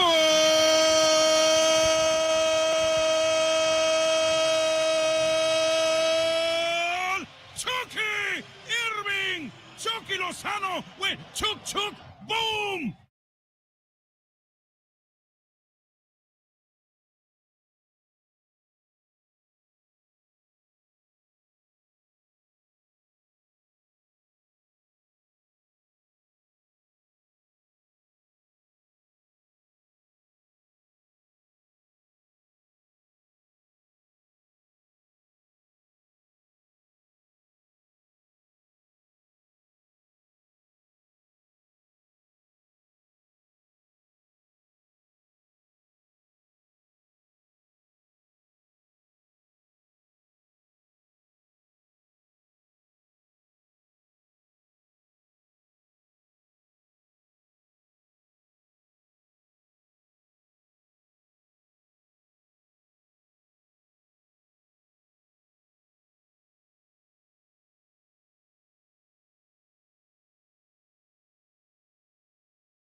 All right. AM radio keeps vital voices accessible. Congress can secure its future, but we need your help. Text AM to 52886 now to support keeping AM radio in cars. Tell your member of Congress to pass legislation now. Keep AM radio in cars. Standard message and data rates apply. I went to my first SDFC game this weekend. How was it? Well, I want to discuss when we have more time. No, I could discuss now because we're going to get to Is That Good, the best and worst. You sent me a picture and I was like, weekend. oh, look at you. Oh, yeah. Of course, the first match I decided to go to. Now, my buddy, who's a neighbor, just started working there a couple of weeks ago. So he had tickets for us, which is super cool. So we took Jones, and our neighbor has a 6-year-old as well. The issue was when you take a 6-year-old to a 7:30 start, you're not going to make it until the end because he's normally asleep well before the end. But it went well, other than the fact that basically Jones got upset that they didn't score because he didn't understand. He's like, they kept like attacking, but then not scoring. And by the 60th minute, I kid you not, he started bawling. I'm like, what is wrong? He's like, every time they try to score, they don't. I'm like, it's going to happen. It's like the Padres, same thing. It's like they load the bases sometimes and don't score. Did you watch like this past weekend? So what I figured was this. I thought we'd leave like in the 70th minute and then there'd be like 6 goals, like the most exciting match ever. Yeah. And we were listening on the way home and everything sounded great. And it was just scoreless. So scoreless draw. We were there for 70 minutes. It was scoreless. There was no scoring from that point forward. They take the point. We enjoyed ourselves. I mean, it was raining to start, but then it stopped raining, thankfully, for the match. So it was an enjoyable experience. I would have liked to see them score for Jones, not necessarily for me. But I tried to, he would get into it every single time they would attack. Yeah. And then when they didn't score, he thought it was like his fault, which it really wasn't. No, it was actually your fault. It was probably my fault. Yeah. Just like it's your fault that Jackson Merrill can't hit anymore. I when you sent me those texts, I was like, yeah, if they lose tonight, it's on me. That's 100% on you. And I didn't lose. It picked up a point. But as Mike Yvara says, when you pick up only a point at home, it feels like you lost opportunity. You lost 2 points there. And the Sporting Kansas City, listen, I'm no expert on Major League Soccer. They didn't look overly motivated to win. They did nothing on offense. While I was there, did they have a shot? While I was there, I don't think they had a shot. Sporting Kansas City. I think after I left, they had some shots. I think they hit the post after I left. But it seemed as if San Diego was doing most of the work and like seemed destined to score or win. And then that's just sports sometimes. Baseball, soccer, that happens. They had 2 shot attempts in the entire match. 2 shot attempts. 1 shot on goal. Yeah. So I think when we were there, kid you not, they didn't have any.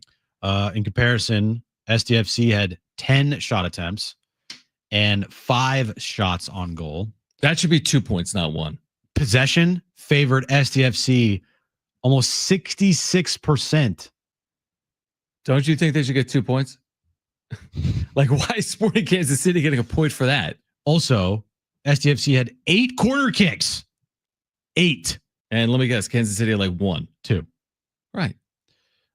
So yeah, that was a game was lopsided. That Sporting Kansas City came in and said, let's just make this kind of ugly and come out here with a draw. True, but they didn't even make it that ugly. Like San Diego had some chances. You know what I mean? Like absolutely. They certainly had some chances. They just didn't score. Also, Chucky Lozano, it looked like might have left this match due to like a head injury or concussion and then bounced right back up. Yeah, that was kind of scary. It was super scary. There was like this really dangerous collision right in front of us. And that's when we went to get cotton candy. All right. Coming up at the 4:00 hour. Again, if you missed Kevin Acee, we'll share that with you coming up at 4:30. We have SDFC tickets to give away. When you hear that goal sounder, call 877-767-4760 for a chance to qualify to win tickets for SDFC on May 31st. But right now, let's get to this.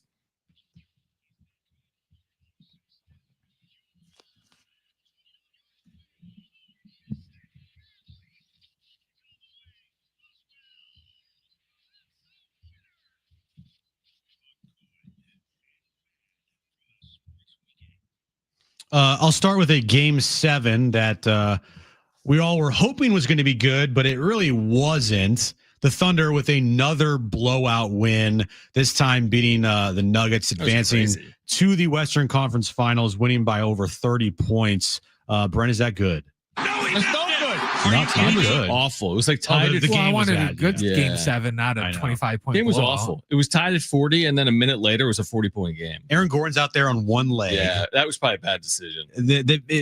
Yeah, he only hurt his team. He didn't help his team. Exactly. Yep. Jokic was completely MIA, and I think the Thunder are set. They're really set up to good. be in a really good spot here to go to the NBA Finals. I agree.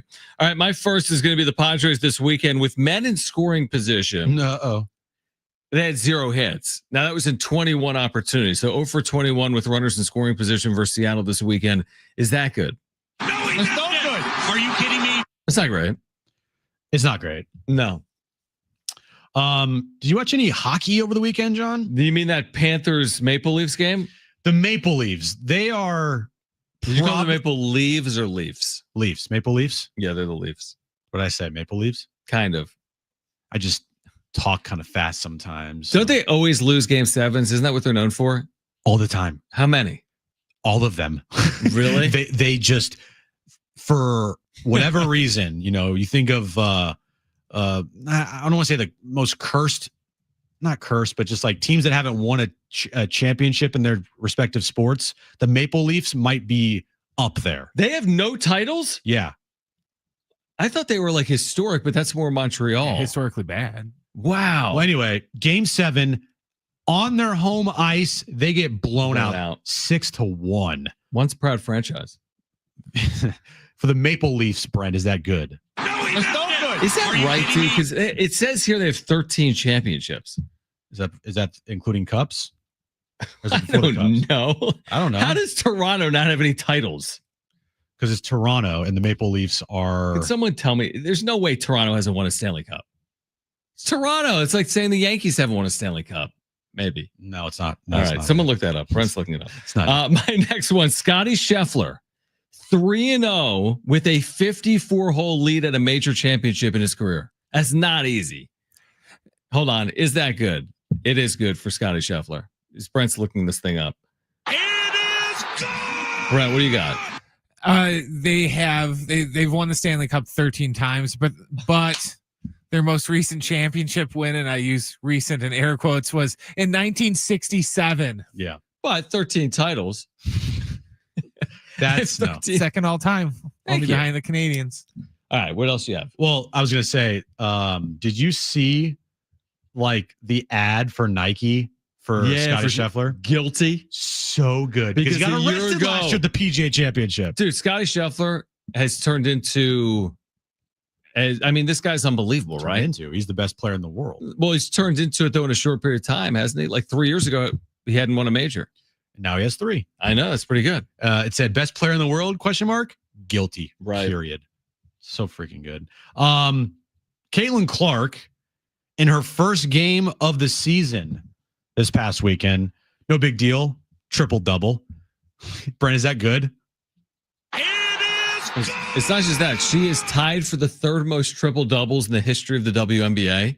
And she's been in the WNBA for 5 seconds. She had 20 points, 10 rebounds, 10 assists. She should have had like 20 assists, but these women cannot make layups if their life depended on it. There were some passes that she made that were it's incredible passes, and then they would just smoke the layup.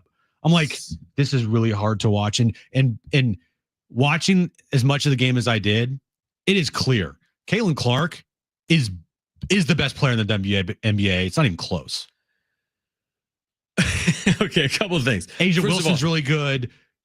Kelsey Plum's really good. I think that's who it is, right? No, She's really good. She's like one of the leading scorers all time in the league, isn't right. she? But Caitlin Clark just is different. Well, 3 triple doubles is tied for the 3rd most in the history of the league. And she has 3 triple doubles. I know. And that's tied for the 3rd most in the history of the league. I wanted to mention this because Nick Sirianni got an extension today. I think it's deserved. 48-20 is his record in 4 years with a Super Bowl title, with another Super Bowl appearance. His winning percentage is the 3rd highest in the history of the NFL at this point, They're good. or ever. Is that good? It is good. All right, we'll get to the wrap on the other side. Plus, be listening for that goal sounder call. When you hear it, call 877-767-4760 for a chance to qualify to win SDFC tickets against Austin FC on May 31st at Snapdragon Stadium. Hour 3, John and Jim next.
All right, this update is brought to you by Compassion International. Padres, they have an off day today before they start a 3-game series with the Toronto Blue Jays in Toronto tomorrow night.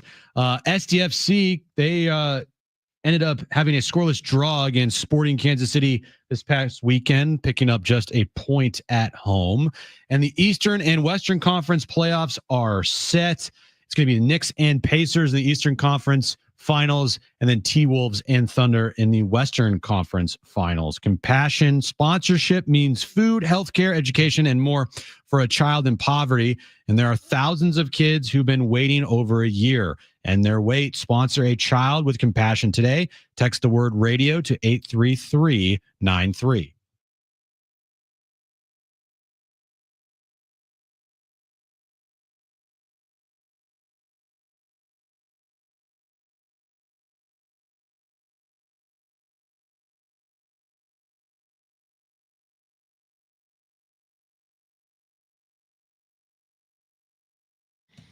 All right, San Diego and Southern California, what's going on? This is hour 3 of John and Jim. And this hour, you do have a chance to qualify to win a pair of tickets to SDFC's match against Austin, May 31st. All right, this is going to be a match with a beach towel giveaway. When you hear a goal call from their play-by-play announcer, Adrian Garcia Marquez, all you need to do is call 877-767-4760 to be qualified to win a pair of tickets. We're qualifying someone every hour. Then after we qualify someone this hour and next, we'll announce the winner coming up around 5:30. And actually, guys, because I feel generous today, I've been qualifying 2 people every hour. So Wow. So continue to call then when you hear that goal sounder. 877-767-4760 for a chance to win those 2 free tickets. We have San Diego County Fair tickets to give away later this hour during Trainwreck Radio. So a lot going on here over the next couple of hours. Plus, if you missed Kevin Acey, you'll hear that coming up at 4:30. The Padres are off today. That's good. And we'll see you tomorrow. The Padres are off today. They are in Toronto. They'll open that series with the Blue Jays tomorrow afternoon. Game 1 of a 3-game series. Game 1 of a 6-game road trip. From a 1 to 10. 10. Yeah, you're right. 12. What's the question? How important is the road trip? Or No. Just what's your concern level from a 1 to 10? Because there are people out there that are like a 10? that are close to a 10. That's a really good question. I would probably push, like I think previously when you've asked me that question when they've struggled, I've been more in the 4 range. I'm probably willing to go to like the 5 range because I do think there's some things in there that have become a little obvious, like the bullpen came back to earth a little bit. Is the starting pitching going to continue to hold up if they don't get you Darvish?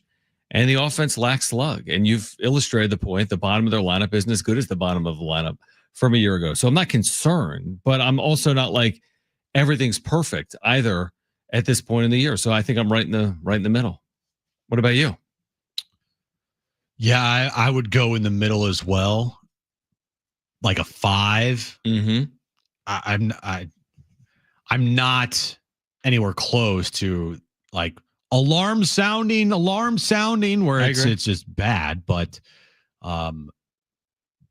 they are, there's some trends that I just don't like. And the left field spot, it's not the reason why they got swept this series. It's not, but it's become a glaring weakness with this team, especially when I know Profar, his situation this year, I understand that. But last year, the production you got from your left fielder, you're not even sniffing. Not even close. That production this year at all. Right. And so it annoys me that they, in the offseason, literally did nothing to address left field. Like nothing. If they truly thought that Jason Hayward was going to be like a plug and play and he can give you something, they were so wrong. It's not even funny. Did they do nothing, which they did, or did they do nothing because every dollar they spent was being counted and they only had so many dollars to spend? And therefore, if you're going to maximize dollars, they preferred a Pavetta path. I get that. Spend it on Profar, for example. I get if their thinking was, all right, we have X amount of dollars, but we have multiple positions that we need to fill. What's the most important position? Pitching, okay. that's what we're going to spend our resources on, and we'll just deal with the left field spot later on in the season. Probably what happened. Yeah, they were hoping for more, but hope's a tough strategy. That's my guess. But also, I mean, I just don't like that. Right. I know it is what it is, and I understand that circumstances put you in positions that you don't have a choice. But that says more about how you got there and to get in that position than anything, which is you completely, didn't have the right amount of budget to plan for these things to happen. And when it did happen, when you have no left fielder, you were SOL. Yeah, it's been a problem. I agree. I mean, some of those like savvy moves a year ago, the Peralta, Solano, Higgy moves haven't worked with Yuli Gurriel and Jason Hayward. No. Right? We asked them to, hey, I remember saying this in the offseason. Hey, can you hit on 100% like last year? No, and close. they haven't gotten close. I mean, and it's hard to hit on 100%. I do think AJ's come a little bit back to earth on some of those moves. They're hard to hit on. I do think the team has still played well as a whole, obviously, to our collective points. 27-18 is 27-18. All right, let's do an exercise. Okay, what do you want to do? Let's do push-ups. No, you'd lose that. Okay, let's do sit-ups. No, it's like no. Okay, that's not the exercise I'm talking about. Okay. I'm going to read off the new players that AJ Preller brought in this year. Mm-hmm. I want you to tell me hit or miss. Okay, I like that. All right. So we'll start. Elias Diaz. I'd lean more hit than miss, but I mean, because the expectation, he has certainly reached expectation to the contract. I'm making this harder, but right. I mean, if you give a guy $1 million and he plays every day for a team that's 27-18, what would you say? I would say miss. Would you? Yeah. You know why? Why? It's because you downgraded from what you got last year at the position. But they knew that. No, I know they did. But again, you got a guy that hit 18 home runs for you behind the plate, and your solution to replace him was Elias Diaz, and then my next candidate, Martin Maldonado, hit or miss. Yeah, he's been a miss, I think, because he was sold on his defense, and I don't think his defense has been that spectacular. Mm-hmm. So I would say that's more of a miss. But by the way, like Diaz has hit 3 home runs, which is on this team a lot. I know. Okay, Jose Iglesias, hit or miss. What they give him, like $3 or $4 million? I mean, he's been hit-ish. Just take out the money here for a second. But you qualified me on Higgy with, hey, but he's not Higgy. But I'm looking at the production you got last year to what you replaced them with this year. Guys, are they hit or miss? That's a different question. Under that theory, it's miss. And then with Iglesias, it would probably... Okay, fine. Then go back to what I was originally saying, I guess. Well, what would you say on Iglesias? What is he hitting overall? Miss. Okay, miss. Hold on. Jose Iglesias is hitting 242, miss. Gavin Sheets. Hit. Okay. Gavin Sheets has been really good for this team this year. All right. Jason Hayward. Miss. Okay. I guess, Brandon Lockridge and Tyler Wade were with the team last year, so they can't really say that about those guys. Right. Pavetta. Nick Pavetta. Hit. Absolutely. What else? That's it. Is that it? So he's hit on half. The Pavettas. Connor Joe. Again, they're such flyers, it doesn't even matter. Oscar Gonzalez, minor league deal. Connor Joe, minor league deal, right? Mm-hmm. Was Connor Joe's deal minor league deal? Yes. Yeah, you missed on all the minor league deals. That's almost the point. So of the players that AJ Preller brought in this offseason, 2 of them have hit. Your 2 are Sheets and Pavetta. Yes. Yeah, I would agree with that. I agree. And last year he hit on more. Last year it was Solano, Higgy, King, Peralta. But King is so much tougher because King is part of a Juan Soto deal. Jason Hayward, some flyer rando deal. Still, I would look at it all. Peralta, or not Peralta. Yeah. But I look at all the. There's always some scrap heaping in there. Yeah. All the moves, they didn't go out and make a trade for a left fielder this offseason. Right. No, you're right. I buy that. So last year, yeah, you traded, King, Higgy, Peralta, Solano. You started Jackson Merrill I considered Jackson Merrill a guy that you could ask a hit or miss about for last year. the deadline, Adam, Estrada in the offseason, Tanner Scott, you name it. Dude hit on everything. He did.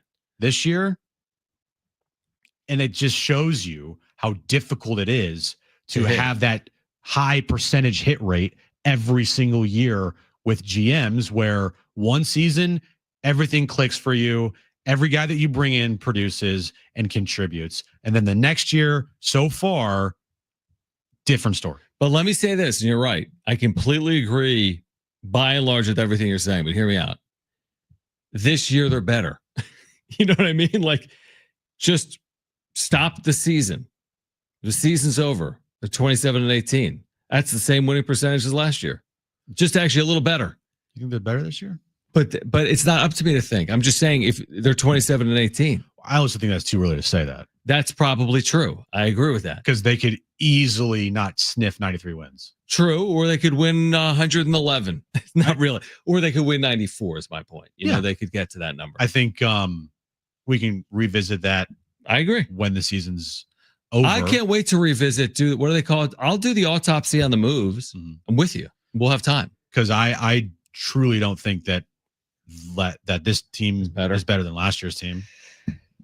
If they are, it's going to be solely predicated to me on Pivetta being incredible all year long and this bullpen being incredible all year long. They have elements that are better than last year's team. They have, I think, more depth in their starting rotation than last year's team. I think to start out, you've gotten more production from Manny and Fernando Tatis Jr. is healthy. So like that's a part of it that's better.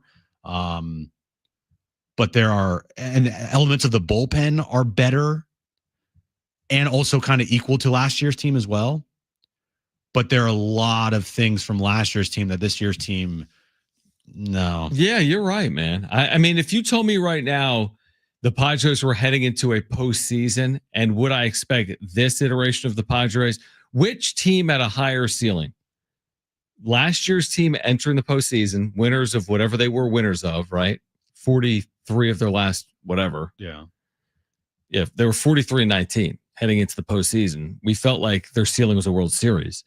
If they were heading into the postseason tomorrow, would you feel as if their ceiling is winning the World Series? No. Not yet. I wouldn't, because I'd say the holes. We would immediately reference the holes. Now, there's a reason why there's a trade deadline. And there's a reason why it's over 162. So maybe they can improve this team between now and the start of the postseason. And hopefully they'll be in the postseason. Yeah, this team is going to have to. This team has a lot of work to do before it gets to a place where I could say, yeah, they're better than last year's team. Because the way last year finished was just historically good in the regular season. I mean, they were so fun to watch. Yeah, covering this team for as long as I have, there's not one singular Padres team that I can remember that I felt more confident in to make a run to the World Series than last year's team. Yeah, completely. Now, it all just went to hell as soon as Joe got hurt and then game 4 happened in game 5. But even up until game 4, I'm like, dude, I know they lost Joe, but it felt like they might get it done. It did. There was that brief moment of time where they were like the World Series favorite. And this team, while they have started out red hot, which has paid off for them so far, over the course of the year, the holes of a team, they show their head. It just, you can't hide something for 162. You can hide something for 30 games, 40 games maybe, but once you start getting around the 50 game mark, like 50, 60, I mean, you're going to know what the holes on your team are. And we know the holes on this team. They have many more holes on this team than they did last year. To finish last year. No, I would agree with that. All right, we're going to get to the wrap on the other side. If you missed Kevin Acee, our Padres insider, an update on Yu Darvish, you'll hear that coming up at 4:30. Be listening for that goal sounder. When you hear it, call 877-767-4760 for a chance to win a pair of tickets to see SDFC Austin FC on May 31st. This is John and Jim.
All right, John and Jim, San Diego Sports 760, Kevin AC at 4:30.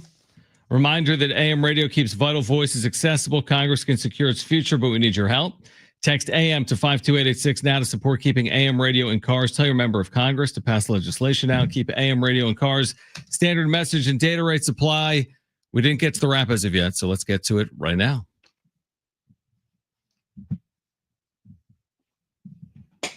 Right now. It's like the AC thing from earlier. He's like, huh? What? It's time for the wrap. Presented by Sombrero Mexican Food. Check out their website at sombreromex.com. Who's going to square off in the NBA Finals? I'm gonna go what I think, and then I'm gonna go what I want. No, I'm changing it. I think it's gonna be Thunder Pacers. I want Wolves Knicks. So you mentioned all four teams. No. You think? Say again. I think it's going to be Thunder Pacers, Okay, which you is want going to be Wolves awful Knicks. for the NBA. I just, no. Yeah, if the NBA doesn't have the Knicks, they have problems. Yeah. And I want Knicks Timberwolves. I want Anthony Edwards in the finals. I want the Knicks in the finals. That's what I want. I really want Thunder Pacers. Kristen is like a lifelong diehard Pacers fan. Well, if it's going to Doesn't be make a lot of Pacers, then sense. at least be Pacers T-Wolves. I can't stand SGA. I'm sorry. You can't deal with SGA? No. I kind of also I can't deal with the color blue they wear when they give away that t-shirt. That blue is so odd to me. Their jerseys look like a created jerseys on NBA 2K. Definitely. Thunder are going to the NBA Finals. They are. And are the Knicks the favorite with home court?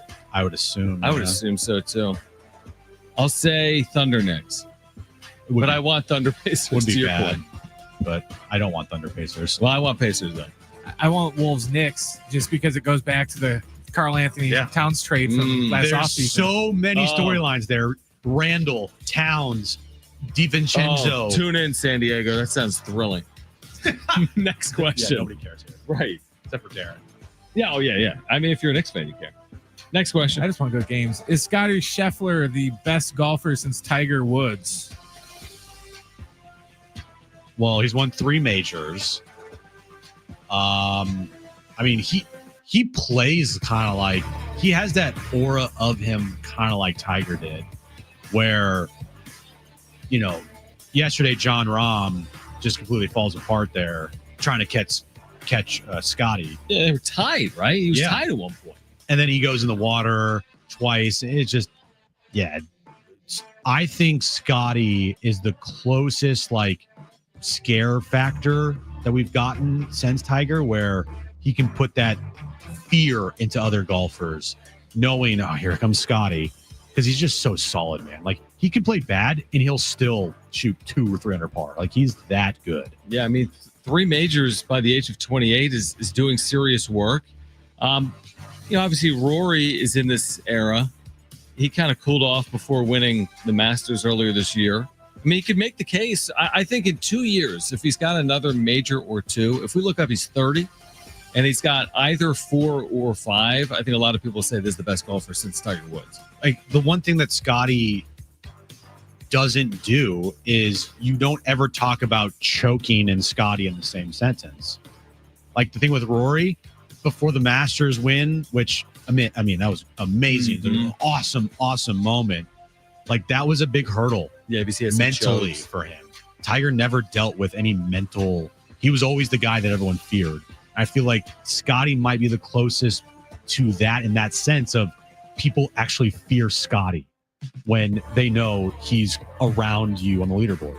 3-0 with a 54-hole lead in majors is very impressive, and that's what he is after yesterday. Next question. Would you guys sign up for a 3-3 road trip for the Padres? I mean, I guess after they're getting swept by the Mariners, 3-3, okay. And then you make hay at home against the Marlins and the Pirates. Yeah. Sure. I just want them to start playing better baseball. I want to see Jackson Merrill start to play better baseball. I want to see Manny Machado maybe hit, I don't know, 1 or 2 home runs on this road trip. I want to see those things, and then the wins will come. But 3-3 right now, would I take it? I mean, if they win tomorrow night, then you're thinking to yourself, 4-2 road trips on the table. Let's go. Yeah, it's hard because I'm with you on the Pirates and Marlins. I kind of want to say, can we look up after these next 12 games and can they go 8-4? That's a lot of work, even with the Pirates and Marlins in there. I think you got to look up after those 12 games and say they went 7-5 or better with what they have coming up in June. So, yeah, I think begrudgingly, I'd probably take a 3-3 road trip, and I'm hoping for more out of the Padres beginning tomorrow. Next question. Should the NFL reseed the playoffs after the wild card round? This is being discussed. All right, so okay, I'm trying to think about so one gets to buy 2, 7, 3, 6, 4, 5. If 7 beats 2, do you want 1 playing 7? Yes. Yeah, me too. Because that's what 1 has earned. Yes. So why are we setting a bracket when you really don't need to do it? You just wait till the results of the wild card and then determine who everyone plays next. It's the same thing in the NBA. No, it's not. They set the bracket. Well, they set a bracket, but I guess. But no, because if a 6 seed or a 7 seed wins, they play each other, and then the 1 plays a 4. That's what happened this year. Whatever you're doing in your head is wrong. What are you doing in your head? So 1 plays 8. Winner of the series plays the 4-5 winner automatically. Yeah, and then the 3-6 and 2-7, those winners play their. But they don't reseed. They don't reseed, which is what we're talking about the NFL. We're talking about the NFL changing from not reseeding to reseeding. Right, but I'm saying in the NBA, they do the same thing in the NFL where they don't reseed. Correct. It's a bracket. Correct. NHL the same way. There is no reseeding. Right. Major League Baseball, there is no reseeding. Correct? No. So nobody's reseeding. Where do they reseed? Because now I'm thinking about, is there a reseeding? Am I missing something? I don't know. There's no reseeding in the NBA. Is there? They have a bracket.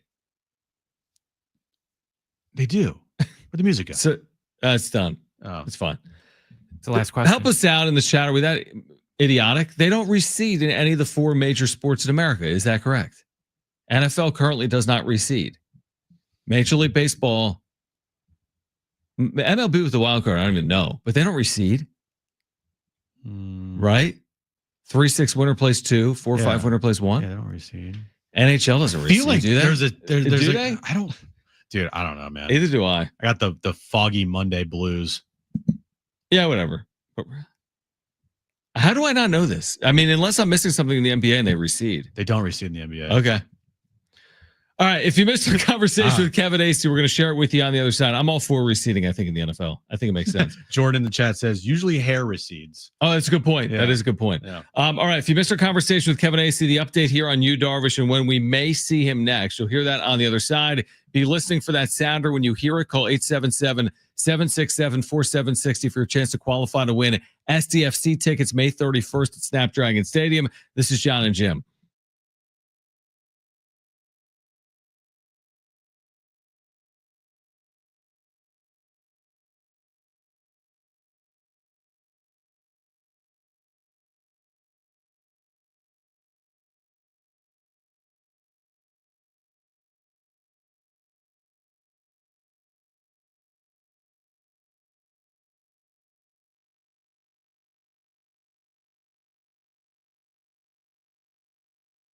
All right, hey guys, it's us again, John and Jim, for the all-new Jamul Casino Resort, the Players Place, and this Monday night, aka tonight, there's going to be a lucky winner driving home a brand new Ford Mustang Mach-E. That's every Monday this month. You can earn entries all month long just by playing, and on Tuesdays you can earn 2 times the entries. And get ready to elevate your gaming experience with their brand new casino app.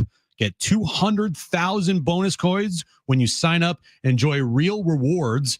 With every in-app purchase, play online at playhamulcasino.com. Also, remember to join the Jamul Casino Resort Players Club at Guest Services to receive your scratch-off game. Then scratch off and win. You could win up to $25,000. That's the new member Sweetwater scratch-offs. And again, it's all for you at the all-new Jamul Casino Resort, the Players Place.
All right, this update's brought to you by Staples Stores. Padres off day today for them. They start a 3-game series with the Toronto Raptors, the Toronto Blue Jays. You've been doing that for like a month. Where you said the other city's team. I don't know. The Toronto Blue Jays tomorrow night in Toronto. SDFC picked up a point over the weekend against Sporting Kansas City with a scoreless draw at home. In the Eastern and Western Conference finals are set in the NBA. Timberwolves and Thunder, their series tips off tomorrow in OKC. And then Wednesday, Pacers, Knicks, that series tips off game 1 at 5 p.m. Your local Staples has hot deals and super low prices throughout the store on everything for your business. And right now at Staples, save up to $250 off your print order. Exclusions do apply. Visit staples.com/print for details. Ends June 14th. Plus save even more with the Easy Rewards program at Staples. Vince Carter on the mound tomorrow night for the Blue Jays in Toronto. It's going to be compelling. They're going to bring back Kawhi. Yeah, Kawhi. And that lineup, man, that's a fierce lineup. Kyle Lowry's in there. He's going to bat fourth. Fred Tracy Van McGrady's Vliet pitching game 4. Going to be Even though Fred Van Vliet's on the but we're bringing Rockets. it's the all-time. It's the all-time Raptor team against the Padres. Tracy McGrady coming back for a special one-time appearance tomorrow. If you missed our conversation with Kevin Acee, speaking of Toronto, we started our conversation earlier asking for an update on Yu Darvish. You know, this is, as I've been saying all along, is being left largely up to Yu Darvish. Obviously, everyone is involved: athletic trainers, physical therapists, AJ Preller, Ruben Niebla, Mike Schilt. But this is a guy who's been pitching for 20 years and has had a lot of maladies. Is now 38, and they're leaving it up to him, and he's got to feel ready. I think that they're all learning how to. They said before the start of the season that they were going to try to save bullets so that Yu Darvish is ready at the end of the season. So they're not necessarily in a big hurry here. I don't think that anyone, including you, based on this is my talking with people, thinks he needs another rehab start. But it's about when Yu Darvish feels comfortable pitching again. And so, he hasn't even done a bullpen yet. He's played catch. And we'll see here. We'll see. My understanding is could be Atlanta. Could be, the Marlins, the next one. Could be Pittsburgh. And that could well come without another rehab start. It's a matter of when Yu Darvish is ready to pitch. Kevin, one of the players on the team right now that's in a funk and going through it is Jackson Merrill. We were talking about, from my understanding, but anyway, let's go on. Oh, we might have had you might have cut out. Well, did you?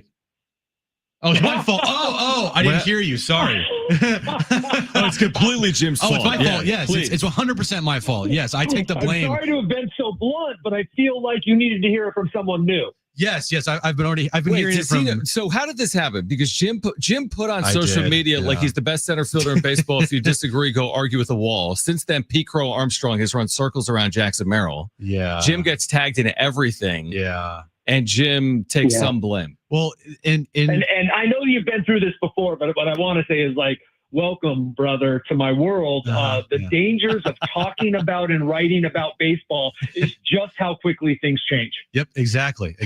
I will. And then they change back. Yeah, and everything. Exactly. You'll be fine. I can take it, Kevin. You can take it. We can all take it. And Jackson will come through for you pretty soon. Yeah. Please, Jackson, please. You need to help me out, buddy. But we were talking about last Monday night, where he has an amazing game. And after the game, I love the attitude from him, but he's just I don't care about what I did. We lost the game. I'm pissed off. And we know how much he cares. It does feel like, and tell me if you agree, if you've seen this, he's trying maybe a little too hard this week. It just feels like there's some at-bats where he's swinging at pitches that he doesn't normally swing at, and he's getting very frustrated with himself. It just feels like he's almost trying a little too hard. I think that's probably fair to say. I am always reluctant just to extrapolate that because things can look a certain way, but I think you're probably right. I mean, that is often the case, or it's at least part of the case, right? Yeah. Heck, it's part of the case from my understanding when Manny Machado starts to chase, when Fernando Tatis Jr. starts to chase, when they don't look, quote unquote, like themselves. So I think it's fair for you to say, but like, you know, he also is in a slump, right? Like, I mean, it's a 5-game slump and he's in a slump. And, you know, he's now, one of the things that stuck out to me yesterday is he walked and took a called third strike, which he doesn't do. So he's clearly trying to do something different. And so I think that's another thing that could support your contention there. Yeah, and again, we looked a year ago when he did quote unquote slump. It was for such a small sample size, which this is, by the way, as well to your point. So hopefully he bounces out of it soon for Padres fans and for himself. Kevin Acee is with us right now from Toronto. Obviously, we've detailed the issues that they've had in left field. No team's perfect. Oftentimes, teams need to be upgraded along the way. Is this a situation where you feel as if they're going to try to make some type of external change before at the deadline? Everything's on the table. I mean, that's 2 months from now, but could they need to make some type of change well before the deadline? Is that a possibility or not? Yeah, it is. And could be increasingly like every day, right? I'm not saying they're done with the Gavin Sheets experiment. He had a bad play yesterday, right? And if he keeps hitting, you can put up with that. Now, then what do you do at DH every day, right? So there's a hole and they'll fill it. So, yeah. You know, Dennis reported and we've confirmed since that Oscar Gonzalez is no longer an option because he'll be signing with the Japanese team. And, you know, that's something that, look, I don't know that Oscar was going to be the solution anyway. I felt like he needed a little more time because of the promise he had, but I don't feel like the Padres were like, oh yeah, we still have Oscar Gonzalez because then he would have been up here anyway. So like, you know, yeah, I don't know who it is. That part of the answer I don't have for you, but yes, they cannot keep going with a guy who is rolling over on 3/4 of his outs. And they knew that was a possibility. This is something they were talking about in spring training. Jason Hayward, hope that works out, but it was $1 million and we'll see. Well, they're not going to alibi it, Kevin. That's for sure. Manny Machado, he had I think he was 0 in this series against the Mariners. Yep. Isn't it crazy how, this shouldn't be the case in baseball, but it is. Like, when he goes, the team goes, and he might be the only player in baseball that you could say that about.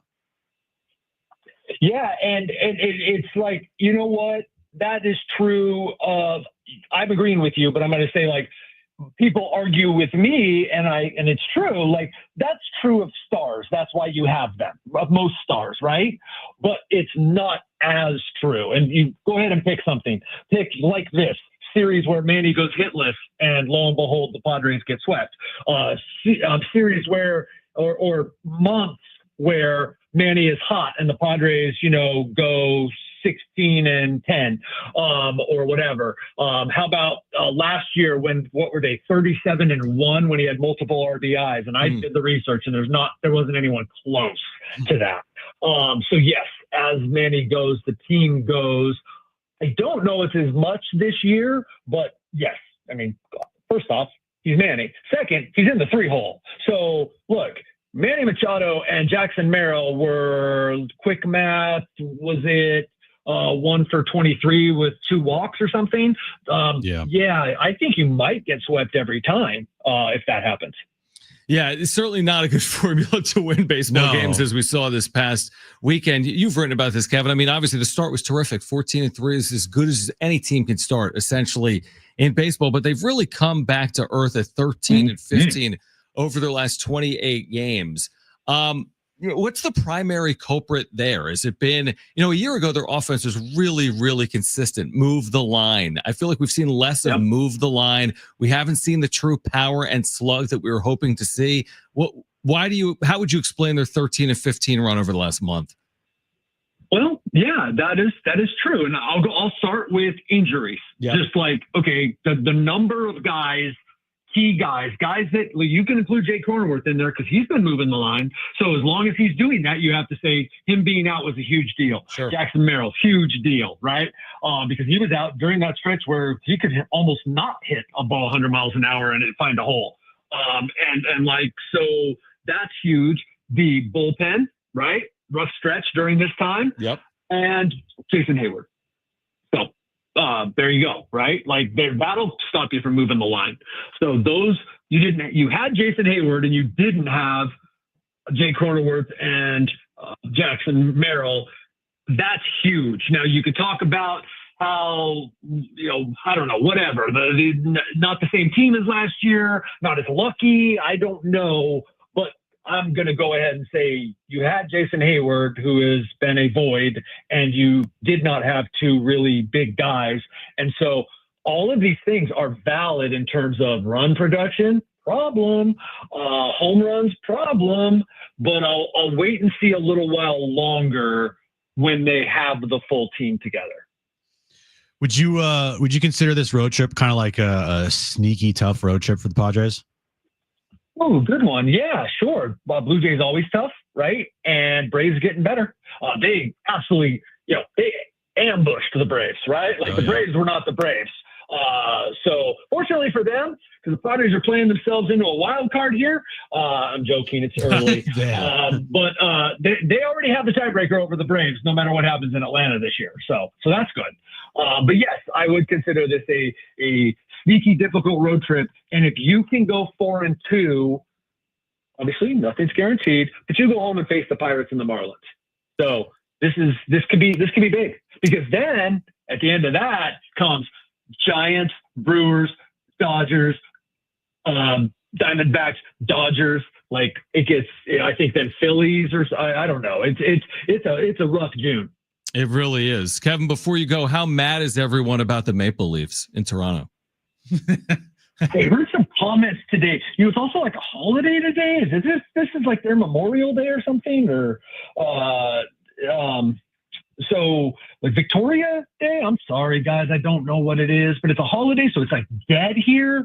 But yeah, I think there were some people staying at my hotel. They were pretty upset about it. But yeah, I don't even know. I don't know. Well, my last question was, how upset is everybody about the loss potentially of the Vetter Cup? Ooh, well, I don't even see how. I mean, first off, you got to make up. Not only do you have to beat them all three, that run differential, we're not even going to get that exit velocity, right? We probably won't. The run differential was pretty bad. I mean, you guys really blew it with one run per game if you want to get that whatever special guitar thing. So I'd say look forward to 2026. Exactly. Yeah, you sound like John and Jim. Yeah, you sound like us. Just move on to next year. It's fine. Kevin, enjoy Toronto. We'll catch up with you later in the week, and thanks for hopping on. Right on, guys. See you. All right, so call right now, Jim, if you want. Well, you don't have to call, but call right now if you want a free 4-pack of tickets to the San Diego County Fair at the Del Mar Fairgrounds. Amazing giveaway as Trainwreck Radio Trivia returns. All you need to do is call 877-767-4760. Call right now. We have a 4-pack of free tickets to the San Diego County Fair at the Del Mar Fairgrounds. First 2 callers will be contestants. We'll play some trivia. Call right now, 877-767-4760. A free 4-pack of tickets to the fair, 877-767-4760. Call now. That's next.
All right, who wants to play Rudy in trivia for a chance to win 4 free tickets to the San Diego County Fair back at the Del Mar Fairgrounds, June 11th through July 6th? So call 877-767-4760 if you want a free 4-pack of tickets. A free 4-pack of tickets to the San Diego County Fair, Del Mar Fairgrounds, 877-767-4760. Call right now. And the first caller that calls right now will play Rudy for a chance to win those 4 tickets to the San Diego County Fair. Again, 877-767-4760. Pick up your phone and call right now. I'm mad at you.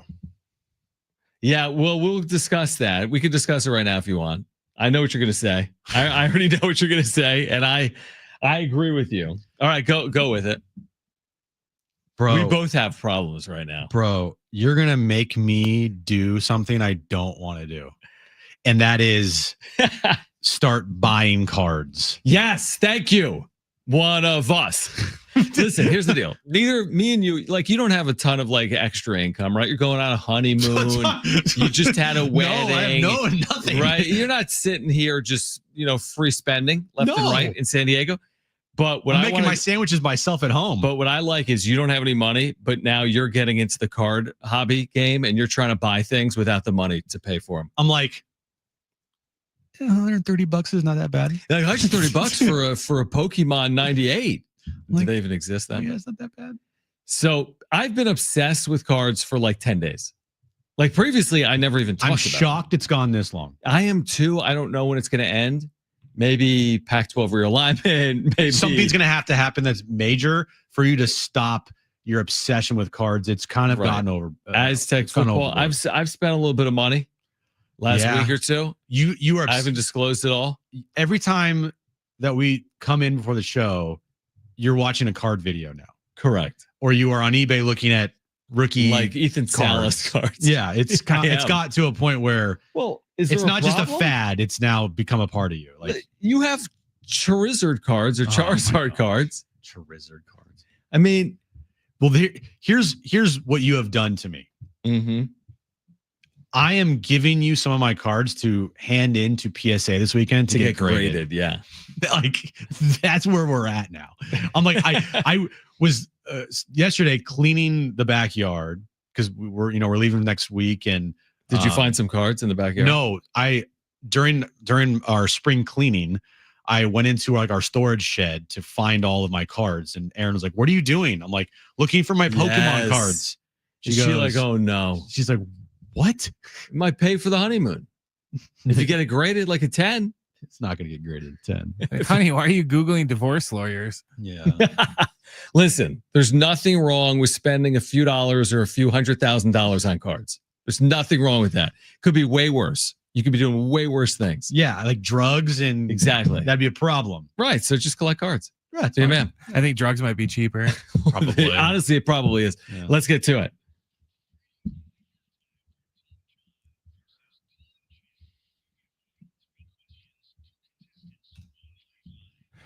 All right, 3 questions, 2 contestants, 1 lifeline. Today's 2 contestants, we have Rudy and we have Dez. Rudy, you called in first. So you have your choice of John or Jim. Who do you want to go with?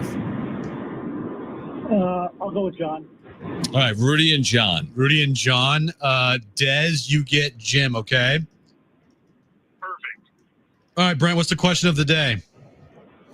All right, guys, the Padres open a 3-game set in Toronto tomorrow. Today's question, can you name the top 10 home run hitters in Blue Jays franchise history? So we're looking for the top 10 Blue Jays with the most home runs in franchise history. Wow. All right. Dez, you are up first. What is your first guess? You do have a lifeline if you want to use it. Vladimir Guerrero Sr. Vladimir Guerrero Sr. Vlad. Okay. Vlad. Wait. Senior? Vlad Senior? He said. Oh, no, Junior. Sorry, Junior. Not Junior. Sorry. Junior. Okay. We're going to give that to him? Yeah, I get it. I know. Yeah, okay. I got you. Yeah. Rudy, you're up next. What's your first guess, Rudy? You do have a lifeline if you want to use it. I don't know the Toronto Blue Jays. You have a lifeline if you want to use it, Rudy. Give me one. How could you? Okay, you want a lifeline? Yeah. Yeah. Well, you're probably our only listener that doesn't know Blue Jays history. I'm kidding. Nobody knows Blue Jays history. I'll give you one. You may have heard that I used to work in the minor leagues, and my first year in the minor leagues with my team was Jose Bautista, who was then Rule 5'd to the Blue Jays, and he's got to be great. No one cares. He's got to be one of the Jose Bautista. I'm just kidding. Jose Bautista.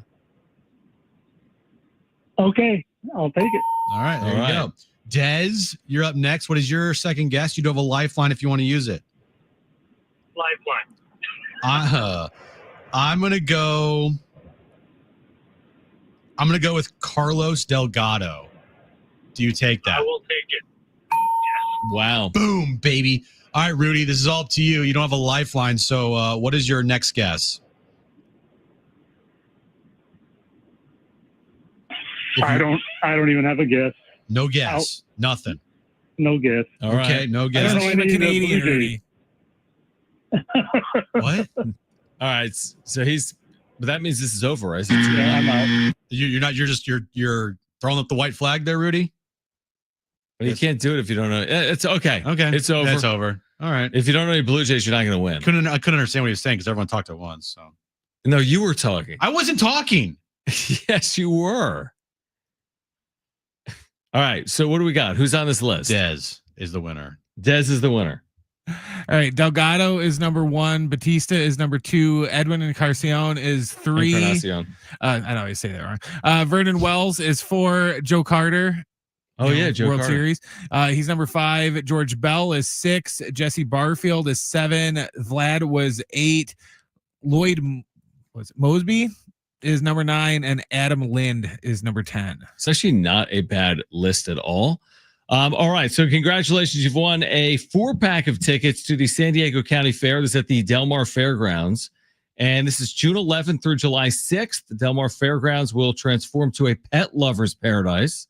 Our community's fair, the biggest bash of the summer in San Diego, and the best deal in town will celebrate these special bonds between humans and their pets this year. How about that? So that's what's going on. Tickets and info at sdfair.com. That's sdfair.com. We'll have a chance to win a 4-pack of tickets throughout the course of the week here on John and Jim. Now, remember, in the 5 o'clock hour, we're qualifying another listener for a pair of tickets to see SDFC against Austin FC May 31st. When you hear the goal sounder, call 877-767-4760. We'll qualify someone in the 5 o'clock hour, and then we'll announce a winner coming up at 5:30. That's 2 free tickets for SDFC and Austin FC on May 31st. We'll kick off hour 4 of John and Jim. Getting you ready for that Padres series that is coming up. We'll hear from Mike Schilt again as well. We're here until 6 p.m. This is John and Jim.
All right, this update's brought to you by Temecula Valley Balloon and Wine Music Festival. Padres, they have an off day today. They start a 3-game series with the Blue Jays tomorrow in Toronto. Moving over to the NBA postseason, Eastern and Western Conference Finals are set. It'll be the Knicks and Pacers in the Eastern Conference Finals and the Timberwolves and Thunder in the Western Conference Finals. And SDFC picked up a point over the weekend against Sporting Kansas City in a scoreless draw Saturday night. Temecula Valley Balloon and Wine Music Festival is happening June 20th through the 22nd, featuring Walker Hayes, Cody Jinks, Alabama, and more. Tickets are available now at TemeculaValleyFestival.com, powering the best events from start to finish, events.com. It's John and Jim to warm up that drive home. It's chaos in the studio right now. When we have to do the switchover between shows, there's not a lot of time. Need more time. There's not a lot of time to get things set up and get our stuff plugged in and get ready to go. When Flex Zone comes in to do the show, do they race in and set up their computers? No, they have an hour to get everything ready to go. We have 4 minutes. I need an agent other than you. Me? We need agents. I don't think it'll do anything, but It would do nothing. I don't think it'll do anything. Now, time for John and Jim. All right, San Diego, Southern California, what's going on? Final hour of John and Jim. Your last chance to qualify to win 2 free tickets to see SDFC Austin FC. This is May 31st. California Bank and Trust is giving away tickets to the May 31st SDFC summer kickoff match against Austin, featuring a beach towel giveaway. So when you hear the Adrian Garcia Marquez, the play-by-play voice, say goal, essentially, you're going to call 877-767-4760, and you're going to qualify to win. Once we have all the qualifiers, at 5:30, we'll announce the winner from the qualifiers. So be listening for your chance to qualify, and then among the qualifiers, we will pick a winner coming up at 5:30. But jot down the number, 877-767-4760 for those. Okay. All right, so we have those tickets. SDFC is home this weekend. They are against a winless LA Galaxy. And then again home next weekend against Austin FC. We've been talking about the Padres obviously here today. Off today. They've traveled to Toronto. They'll open a series tomorrow afternoon with the Blue Jays. It was a no good, very bad, terrible weekend for the Padres. They scored 3 runs. They were 0 for 21 with men in scoring position. They were beaten soundly in most facets by the Mariners. We'll hear from Mike Schilt coming up in a moment.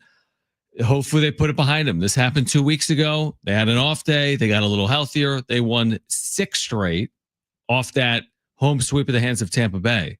Now they're going to Toronto and Atlanta. You mentioned this with Kevin just a few minutes ago. Sneaky tough is what I would call this road trip. Toronto and Atlanta coming up. Sneaky tough, but also when you get home, sneaky easy. Because you're playing Pittsburgh. Now, I don't know if Skeens is going to be pitching in that series. I haven't looked at. Where's Darnay? He wants to pitch all 3 games. Don't want to miss Skeens, right? Yeah, got to have Skeens Got to pitch. see him. When would he pitch?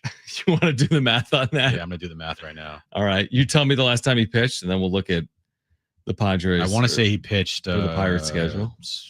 Was it yesterday? Yeah. Oh, they celebrated him like a complete game, the first of his career. It was in a loss. He went 8 innings on the road. He's 3-5 with a 2.44 ERA this year. Scrub. Pretty good ERA. Now, again, he's on one of the worst teams in baseball.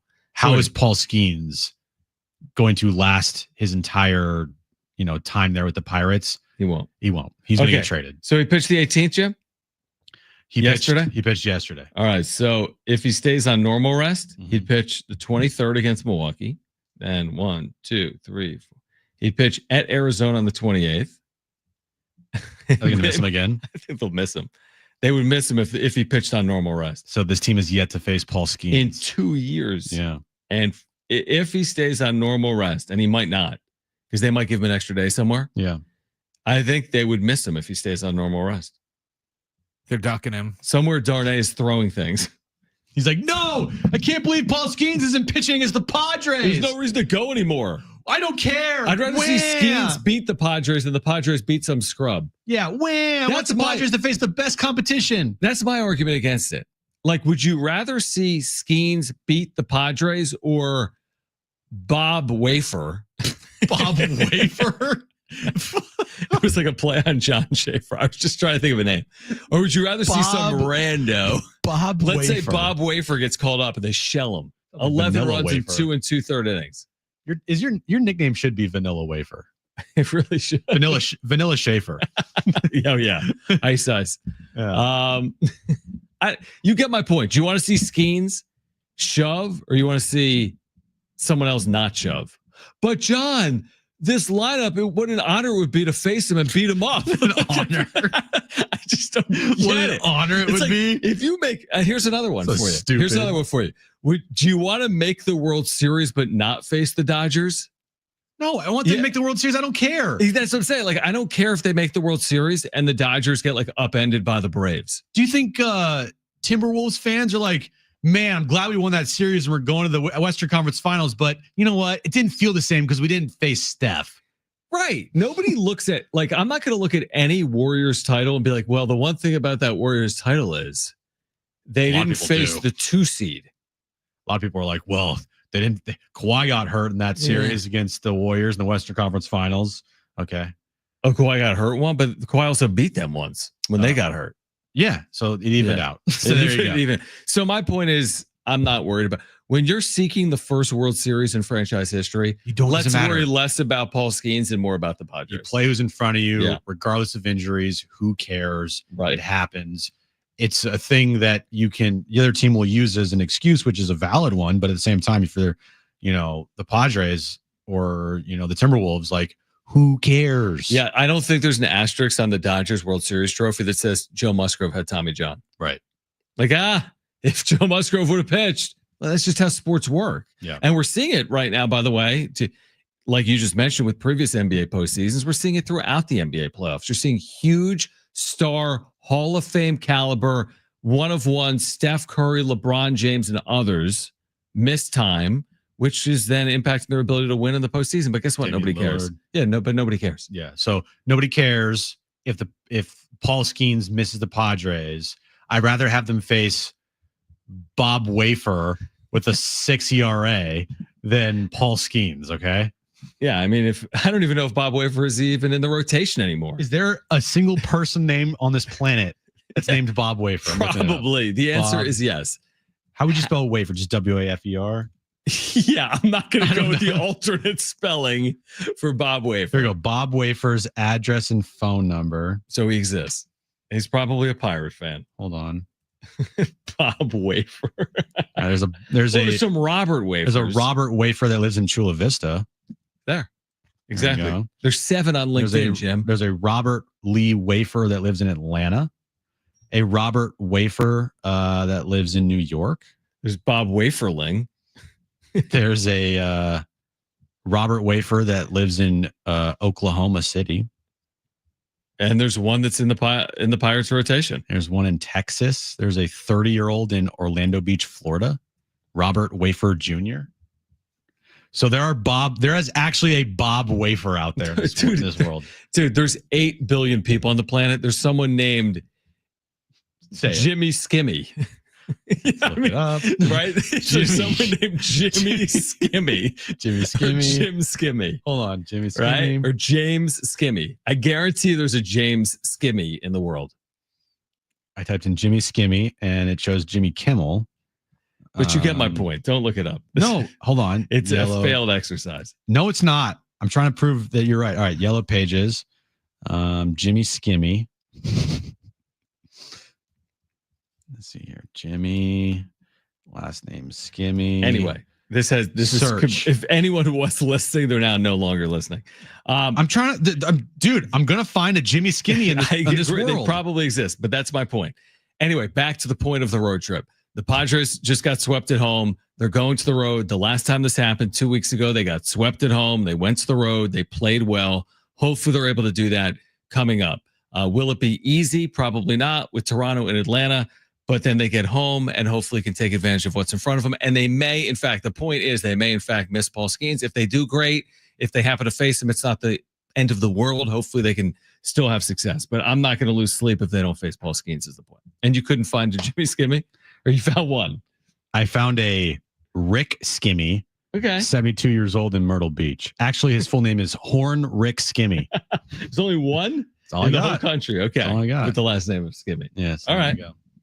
Anyway. Do we want to hear from Schulte? Let's hear from Mike Schilt.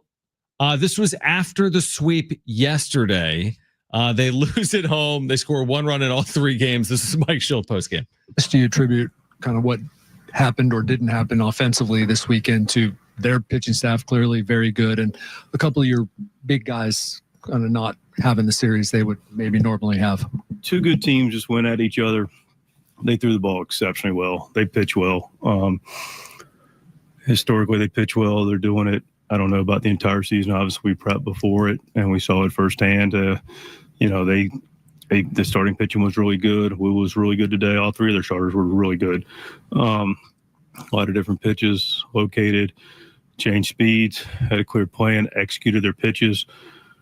Bullpen was really good. They've got different looks down there. Again, outside of a few innings, they pounded the strike zone, and I think that's a really big part of it.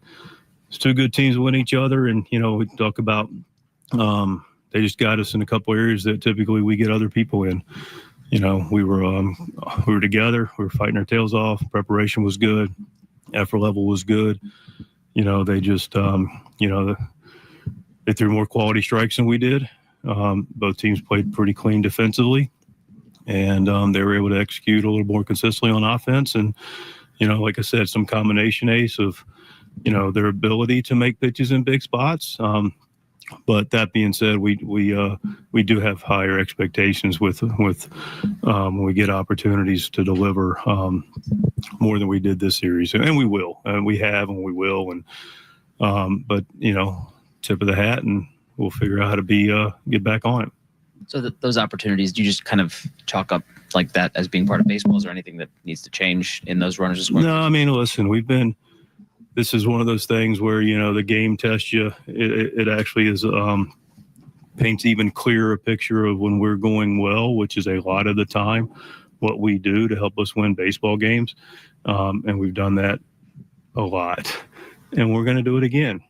It also proves conversely when you get into, face a club that's well-rounded in a lot of different areas like that club is. That's a good team over there. They played really well. They played good baseball the whole weekend. But that's what, series are, figuring out the nuances of those series and where those edges are. And, we've won a lot of series. We're going to continue to win series, but just crystallizes like, you got to throw strikes, you got to execute with quality strikes. And when you get your opportunities against, especially, teams that have more consistent pitching, and way easier said than done. I'm not sitting here saying it's easy. But we can't alibi it either. We got to figure out a way to continue to take those good at bats. And sometimes, we still do that, and you don't get rewarded. And a couple of times that happened in the series too. So it's a combination of things. But there's no concern on my part at all. We'll just get back to playing our game. We know what that looks like, and we'll be ready on Tuesday. Can I just say something? Do it. Mike Schilt has, this is going to sound really awkward. We've said this before. Mike Schilt has a very wet mouth. It's a lot of. It is very like nails on a chalkboard. Like it's uncomfortable. It's very uncomfortable to listen to. Like his mouth when he's talking, it's like, dude, drink some water, bro. Yeah, I would. What are we doing? I would prefer. I feel like that would be a very good sponsor to have like a water branded water next to him. It is so wet. It's such a wet mouth. It's like it's so wet. Maybe it doesn't need water. Maybe it's the opposite of water. Like I guess Brent might have it. When he swallows, it's okay. It's just phrasing. It's just it's cringeworthy. It makes my skin crawl, and I get the heebie-jeebies when is that even a thing? Yeah. When I hear Mike Schilt speak, because he has such a wet mouth, dude.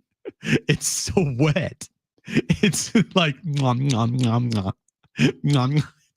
I can't even do it properly because it just, I don't know, man. Stop. All right. Be listening for a chance to win those SDFC tickets. Like, am I wrong? No, you're right. You're spot on. Does anybody else get like creeped out by listening to Mike Schilt speak because his mouth is so wet? Tag at Jim Russell SD if you feel the same way. or at John and Jim, or text us 70470. Start it with team. Like, drink some water, dude. I understand you might have a dry mouth, so you're trying to make it wet by smacking those lips together. Call 877-767-4760 when you hear the SDFC goal call for a chance to qualify to win 2 free tickets to see SDFC May 31st. There's something in the NBA postseason that's going to happen for the first time in the history of the league. We'll share it with you next. That's John and Jim.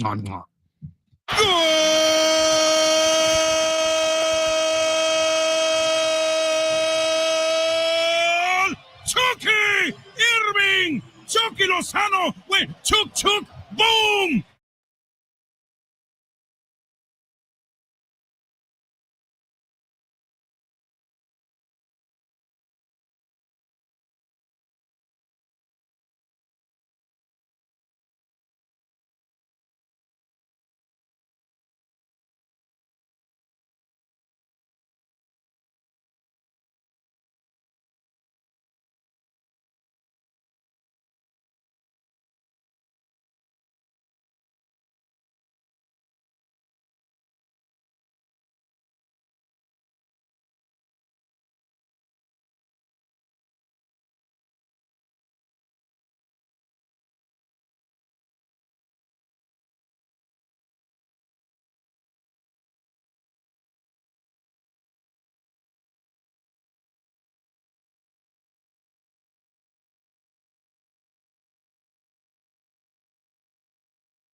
All right, I forgot that we have Colin Cowherd. Well, I didn't forget that he's on the station.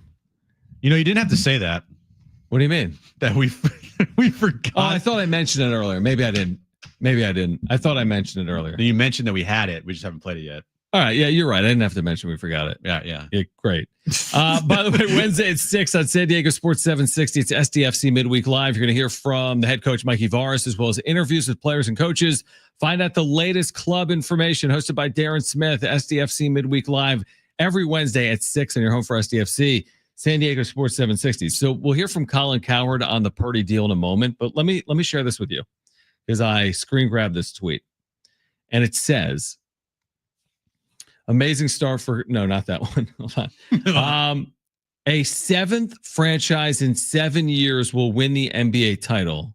That is the first time in the history of the NBA. That's because obviously Thunder, T-Wolves, Knicks, or Pacers haven't won it in the last 6 years. In fact, 3 of those teams have never won, although that's kind of misleading because the Thunder used to be Seattle and Seattle has won.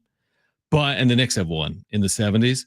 But this is the longest run of different champions in the history of the NBA. And in those 7 years, there have been 14 teams to play, right, in conference finals.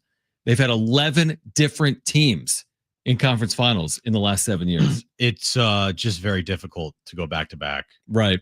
And with the salary cap restrictions and like the aprons and, you only have a finite amount of time to get it done. Like this was the last year for the Celtics to get it done with this group of players because it is going to be completely different next year. They're not going to have a $500 million roster. It's just not. When the Warriors won their back-to-back titles, the last team to do it, they were in such a luxurious position because Steph Curry was still on his like $44 million, $11 million a year deal. And that was when they picked up Kevin Durant. And then once Steph Curry got his next contract, it's much harder to keep all those players together and to keep like not only just the superstar players, but the role players, which are very important to a team, to keep them all together. They could not have done it without Steph's, contract that he got because he turned his ankle so many times. They didn't give him a big contract. Right.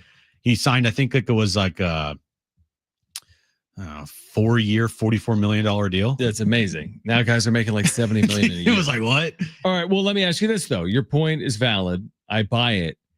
Oklahoma City is now the favorite, right? They're minus 180. The Knicks are plus 475. So like Oklahoma City is the sizable, significant favorite, right? We all agree? Mm-hmm. If Oklahoma City wins it, how surprised would you be if they got back to another finals or won another finals next year? If they won it this year? Well, I would have to look at like contracts of guys like So like SGA and Chet are young. They are, but you need more than just that. No, I agree. What's the deal with Alex Caruso? What's the deal with Jalen Williams? What's the deal with Hartenstein? Like I got to know those guys' contract as well because everyone's going to want to get paid. Yep, that's fair. And so this is a perfect time for the Thunder to, win one because then I think they would have a really good shot next year to win one as well because I don't think that all those guys are going to be due for a big payday. T-Wolves, I don't know the contracts or whatever, but yeah, you look at the parity in the league and a lot has to do with look at the contracts of certain guys. And if they aren't, getting those max deals, they're going to get a max deal. But as of right now, it helps with the helps to win in the now until they get the huge deal. What do you got, Brent? I'm looking at OKC's contracts right now. Nobody they really have to worry about at the end of this season, but next season, Chet Holmgren's contract expires. Shea's is up in 2 years, but it looks like he has either a player or a team option for the third. And Caruso's signed for till the 28-29 season, so he's good. So yeah, pretty much. What about Jalen Williams? He's a guy that has been like the third. He's the same with Chet Holmgren. His deal's up next year. All right, so this is the time for the Thunder to do it. Jalen and Chet are going to get huge contracts. Oh, and by the way, Shea, who's going to win the MVP this year, he's going to get the max deal as well. So, like, this is the time for the Thunder to win it with this team, how deep they are. Because if they don't win it now, it's just going to get infinitely tougher to do it because of these guys' contracts that they're going to get in just a year. And man, they're so desperate. And I get it. Like that team has been supported since they got there, right? You could argue the merits of how they got there, but it wasn't the fans' fault. I mean, they've had teams that have made runs. They went to the one finals run when KD was young, right? When they had the big three. Yeah, they had KD and Harden and West. Russ. Yeah, exactly. I mean, they've kind of been waiting for this moment. How long have they even been there now? Has it been 20 years? 2008. So you're pushing 20 years, and maybe they finally break through. It seems if they don't win it, that to me is surprising.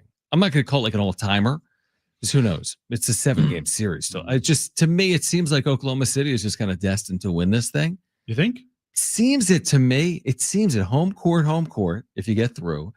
You're not playing historically good teams anywhere, right? Minnesota's not historic, your opponent here. If you get the Knicks or the Pacers, like what? Nobody would have told you Knicks Pacers would be in the NBA Finals 2 months ago. I think the Pacers would have the best shot out of the East against the Thunder. I think the Thunder would just roll the Knicks. I really do. Okay, interesting. And I think if it was T-Wolves Pacers or T-Wolves Knicks, that could be a really good NBA Finals. But you said, and I agree with you. I don't see the T-Wolves getting out of the next round. They've had the easiest path as far as like not who they've played, but they've had the most time off of so much any time. of these teams. They've gotten through the first 2 rounds in 5 games, both rounds. Yeah, I haven't seen them. Like, where are they? Like, what have they been doing? Vacationing? Their last game was, I think, last Thursday or Wednesday or whatever day it was. I don't even know. They've been off for forever. So they have rest on their side when most of these teams don't. Now, what I don't like, and I know Aaron Gordon mentioned it the other day, we talked about it. Why are you only having 1 day off in between all of these games? In the conference finals? So that means we're getting a game every night, but it's not good for the players. Awful for the We're players. getting a game every night for the next 8 days. Yeah. I think starting tomorrow. There's a reason why you've seen so many injuries in the postseason. I don't think it's just like coincidence. I do think because that of a lack of rest. Yeah, lack of rest has played a role. I agree. All right. On the other side, we promised you'll hear from Colin Cowherd, his thoughts on the Brock Purdy extension, plus a winner of the SDFC tickets for May 31st. We'll announce that coming up next. It's John and Jim on San Diego Sports 760 and live on the iHeartRadio app.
All right, this update is brought to you by Staples Stores. Padres off day today. They start a 3-game series against the Toronto Blue Jays tomorrow night on the road. SDFC picked up a point this past weekend against Sporting Kansas City in a scoreless draw. And the Eastern and Western Conference Finals are set tomorrow night.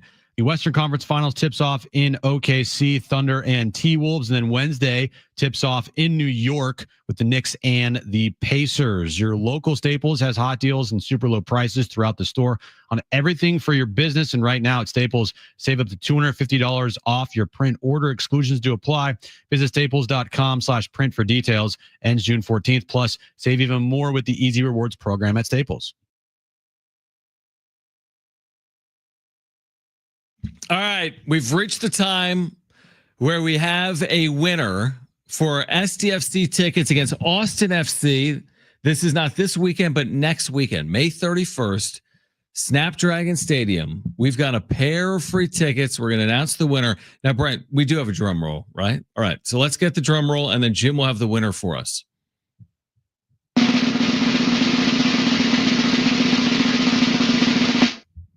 Justin, congratulations. You have won a pair of SDFC tickets. Well done, Justin. You've got 2 free tickets. May 31st, Snapdragon Stadium, SDFC, Austin FC. Thank you all for qualifying and listening, and Justin for winning. I don't know if we'll have more tickets this week, but Brent tells me we will. So another opportunity to win beginning tomorrow at 2 p.m. right here on John and Jim. All right. Colin Cowherd, you've heard the show, right? 9 to noon, San Diego Sports 760. Correct. He had a lot to say. Oh, I bet he did. About Brock Purdy. Have you heard this? I have not. Okay, either have I. But Brock Purdy, but I know he had a lot to say because he said it over like 90 seconds. I know how this went today. So as we were getting ready for the show, I'm just saying this is what happened. Yep, I'm listening.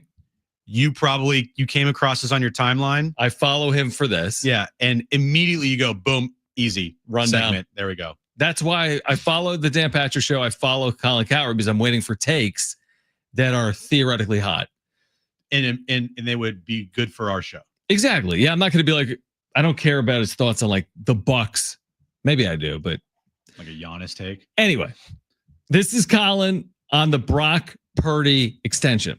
I am willing to pay quarterbacks $50 to $55 million a year that lead their teams or that are the offense, not that quarterbacks that comply with it. Lamar Jackson with a great organization and a great coach. He gets hurt, Baltimore can't score. Tom Brady with Belichick. He leaves, they fall off a cliff. Jimmy Garoppolo got this roster to the Super Bowl. So my take is I like quarterbacks who initiate advantage, not benefit mostly from it. And I'm not saying he's a smart kid that doesn't move well, but it's like movie directors and movie stars in Hollywood. Spielberg and Cruise are filling the theater. Many people benefit being in their movies and some with a lot of talent. But again, Hollywood has a bit of a salary cap, like there are budgets for movies and there are budgets for teams. So I think Brock Purdy tends to be closer in talent to a Baker Mayfield, $35 million a year, than Josh Allen, $55 million a year. And I'm not saying Brock is the only quarterback I think's overpaid. It does appear that Trevor Lawrence is overpaid. I said it at the time. I think Dak Prescott and Tua, I didn't like those contracts. I was right on both. Last year, there was a great moment for people to judge Brock Purdy. He lost Christian McCaffrey. The team was banged up. How did he do? He was 1-6 against playoff teams. So again, I think a lot of people can drive this 49er car, right? Garoppolo drove it to the Super Bowl. You've heard that narrative a lot that others can do what Purdy is doing. Yeah. And I would tell Colin, I want you to go back and I want you to look at what Jimmy Garoppolo did on their way to the Super Bowl for the 49ers. And I want you to tell me if Jimmy Garoppolo played like Brock Purdy when Brock Purdy took the Niners to the Super Bowl a couple years ago. I think it's a good retort. I see what you're saying. You're saying Purdy is far and away better than Garoppolo, even though the end result was the end result. Both quarterbacks got to a Super Bowl. Jimmy Garoppolo threw 8 passes in the NFC title game in 2019. Who was that against? The Green Bay Packers. What happened there? They just ran the ball down their throat. Ran down their throat. Okay. No, Raheem Mostert had like 250 yards rushing that game. All right.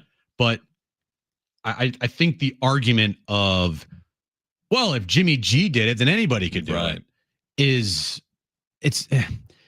an argument that on its face might look good, but then when you dive deep into it, it's just, I heard this take, and I heard this, and it's a good one. You know, like everyone's like, oh, Brock Purdy, he's with a bunch of talent, and let's see what he does without talent. It's like, well, most quarterbacks without talent aren't going to just all of a sudden put up 11, 12 wins in a season.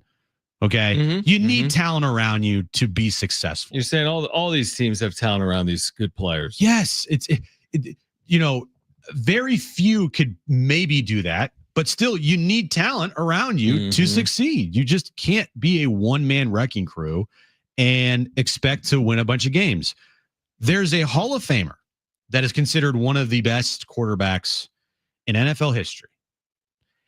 And it's kind of funny because before he went to this certain team, he was on his way out the door. Now he was a top draft pick. Okay. He was a top draft pick. And he went to a really bad team. His way out the door. And then the new team changed his fortunes and he's in the Hall of Fame. Because the new team he went to, guess what? Had a bunch of Hall of Famers on it. What's the hint here? Well, there's no hint. I'm just going to tell you. His name is Steve Young. Okay. When Steve Young was on the Tampa Bay Buccaneers, did he elevate the Tampa Bay Buccaneers to like Super Bowl contending and was amazing? No, because this team was awful around him. He went to the 49ers. Who do you have on the 49ers? A guy named Jerry freaking Rice. And then other players as well. And oh, by the way, he had like Dion on defense, and you get my point. Well, this is like the point that everyone would always say. Like Patrick Mahomes might be really good, but would he be as good if he went to one of these dormant franchises? Would he be as good without the pieces around him? Would he be as good without one of the most brilliant offensive play callers ever? Yeah, you know what I want to say to that is, for everybody that's saying, take away this player and see what he does, Brock Purdy does. Take away this player and see what Brock Purdy does. All right, take away Travis Kelce from Patrick Mahomes. And see what happens. Or look at their offense in recent history they've been slowed offensively. Like the Mahomes brilliance of the start of his career, his offensive numbers are nowhere near what they were. Yeah. Why? Probably because the talent around him isn't actually as good as when he had like a Tyreek Hill with him. I'm with you. I honestly, I'm firmly with you on this. I feel like there's been a lot of unfair criticism thrown Purdy's way off this extension as if it hasn't been earned. They're not paying him as if he's the number one quarterback in the league. They're paying him as if he's one of the better quarterbacks in the league. I think that's fair. I really do. I don't think it would be right if they paid him like the 16th highest quarterback in the league. He's played better than that. They're paying him appropriately based on what he's accomplished. I think it's completely fair. Yeah, I heard this take from Sammy today about Trey Lance. Like, dude, Trey Lance. You can't even compare the players. Trey Lance is on his way out the freaking league. And like all players, he's going to have to, Brock Purdy, among all these players, he's going to have to perform. The contract's a legitimate contract. They're going to want to win at a high level.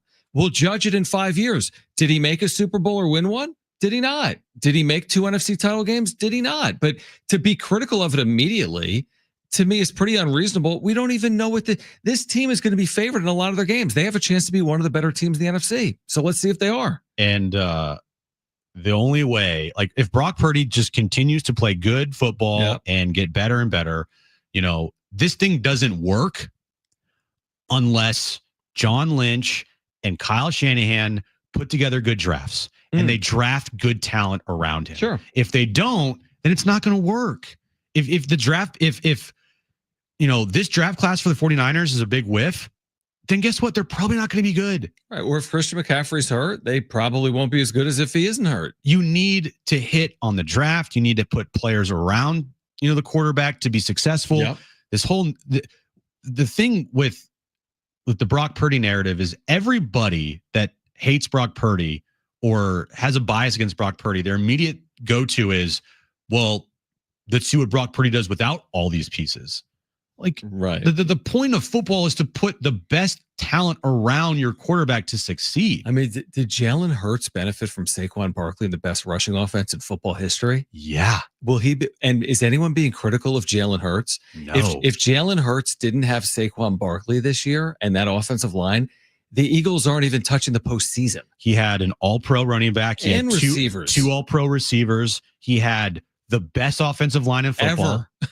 Like, honestly, the rushing stats have supported Philadelphia's offensive line and their running game to be as good as is possible. Yeah. Hey, Jalen Hurts, why don't you win a Super Bowl without all that? And by the way, they're trying to change the rules based on Philadelphia's rushing offense.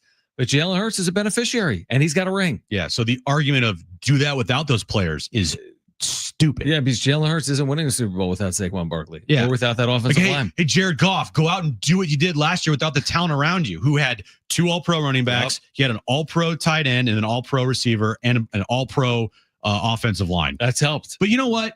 Go out there and do that without all that, because we want to see you be put in a situation like, I don't know, on the Carolina Panthers, and we want you to take the Panthers to the Super Bowl. Then you're going to get paid. Then Right. you getting paid $53 million a year that's worth it. Right. And the dirty little secret is nobody takes the Panthers to the Super Bowl. Nobody takes the Browns to the Super Bowl because they're just terribly run. Yeah. And when you look at the breakdown of Brock's numbers, with the salary cap continuously going up, with the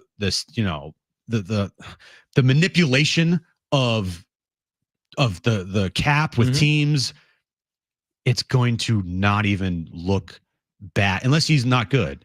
But guess what? He's already been good. Yeah, he's not bad. It's like, can Brock Purdy prove it? Hasn't he not proven it already? And you're right. In a year when other guys get paid and his he's the 7th highest paid quarterback and he becomes the 10th highest paid, or per the cap, he's X% of the cap.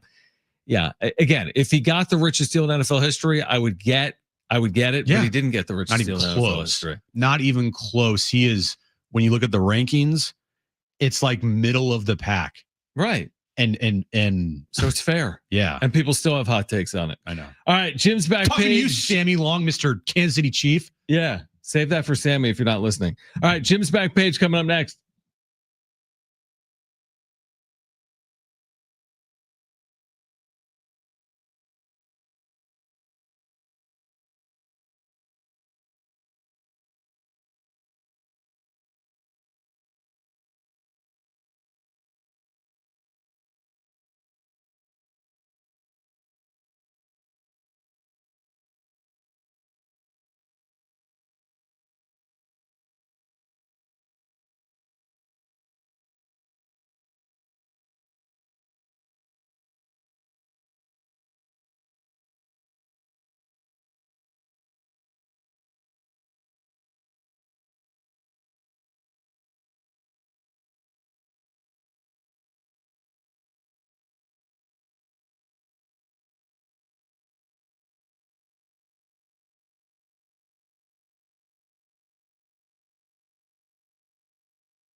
All right, final time, John and Jim, San Diego Sports 760. Join us tomorrow, 2 p.m. We've got more SDFC tickets to give away. We'll get you ready also for Padres Blue Jays, game 1 of a 3-game series from what I always call Skydome. I don't even know what it is anymore. Rogers Center. But I think from there it might have been changed.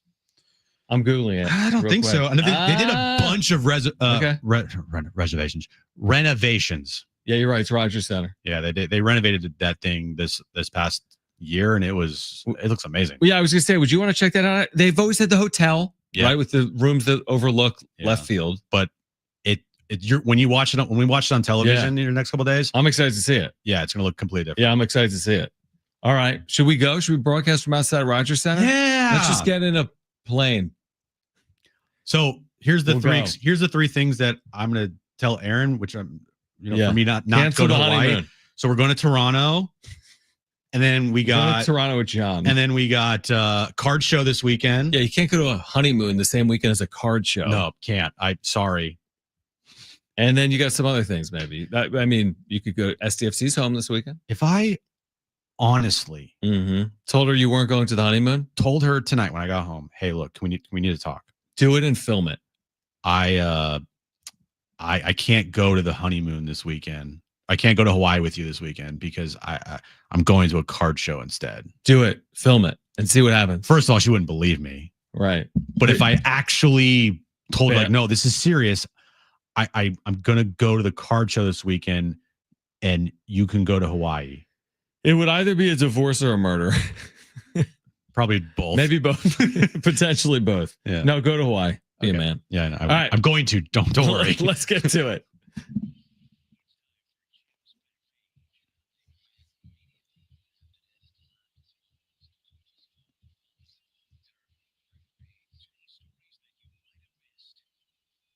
All right, it's Monday, so that means we got a crumble cookies Monday.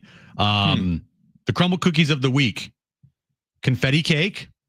These aren't cookies, but still, it's a cake. Confetti cake. Chocolate crumb cookie featuring Oreos. Okay, that sounds good. Banana cream pie cookie. Okay. A chocolate Reese's Pieces cookie. It's a new one. That sounds amazing. Lemon cheesecake cookie. A tres leches cake. And then the old reliable semi-sweet chocolate chunk cookie. Can't go wrong. All week. I think out of all of those, my number one choice, probably the chocolate Reese's Pieces Yeah, cookie. me too. It sounds amazing. And then I think I'd have to go with the chocolate crumb cookie featuring Oreos. I love that. Featuring Oreos. That sounds great. Featuring Oreos. I love it. So there you go for the week. Wendy's, John, is set to release new Takis Fuego meals in June. Wendy's and Takis are teaming up for a fiery new collaboration, the Wendy's Takis Fuego meal. The bold combo features a Fuego chicken sandwich made with spicy chicken, chili lime, and cheddar cheese sauce, crushed Taki Fuego chips, and a creamy corn spread. It's paired with Fuego fries, Wendy's classic natural cut fries dusted with chili lime seasoning. This is going to drop nationwide in June. Does that sound appeasing to you, Brent? Not to Brent. No, I don't like Takis. What if I told you that sounds, I'm looking at it now because I Googled it because I was intrigued. What if I told you I really want that? Then get There's it. something about this that I really want. Well, that looks really good. Well, they're supposed to make it look really good on the ad. But the idea of the taste, I feel like that's going to taste really good. Probably if you like spicy stuff. Which I don't really. Well, then you're probably not going to like. But I did when I want to try it. Okay. I'll ask if they have a vegetarian version. Can I get the no chicken? The no chicken just Taki sandwich roll or whatever. Just a bag of chips. Yeah, exactly. That's what I would do when I was as a kid going to like McDonald's. Can I get a cheeseburger with no burger, just the patty and the cheese and no cheese, and they would just give me the bun. Well, that's like that meme when the person's like, "Yeah, I went to McDonald's and asked for what was it, a vegan cheeseburger, and they just gave them a bun with ketchup and pickles in it." Exactly. Yeah. So there you go. That was it? No, I got a couple more here. Mr. Beast. Yeah, we know Mr. Beast. We sure do. Well, his net worth has officially reached $1 billion becoming the 8th youngest billionaire. That's amazing. From YouTube, man. Through YouTube, but there's so much more now, dude. He's selling like candy bars. In 2024, Mr. Beast was the #1 creator on the Forbes top creator list. As of 2024, Forbes listed Mr. Beast's net worth at $85 million. However, a court case released Mr. Beast Burgers in 2024 showed that he made $223 million in 2023 and was on track to make over $700 million in 2024. Can you imagine making $200 million in like YouTube ad revenue? So you guys are making hundreds of millions of dollars on YouTube. Here's how Mr. Beast, I guess, apparently shot to stardom. Here's like a video. Well, he did like 50 videos, remember, before he even got to like 1,000 subscribers. Mr. Beast created a video. His name is Jimmy, by the way. Right. Jimmy created a video in 2017 named I Counted to 100,000, where he spent 44 hours counting to 100,000.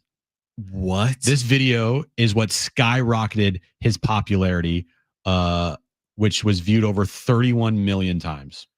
Has anyone ever watched that in its entirety? Here's From start to finish. Here's his like most well-known videos. Mm-hmm. Counting to 200,000. He doubled down on 100,000? Yeah. Because dude, it made 31 million views. He's doing it again. I ain't counting for 90 hours, but yeah, okay.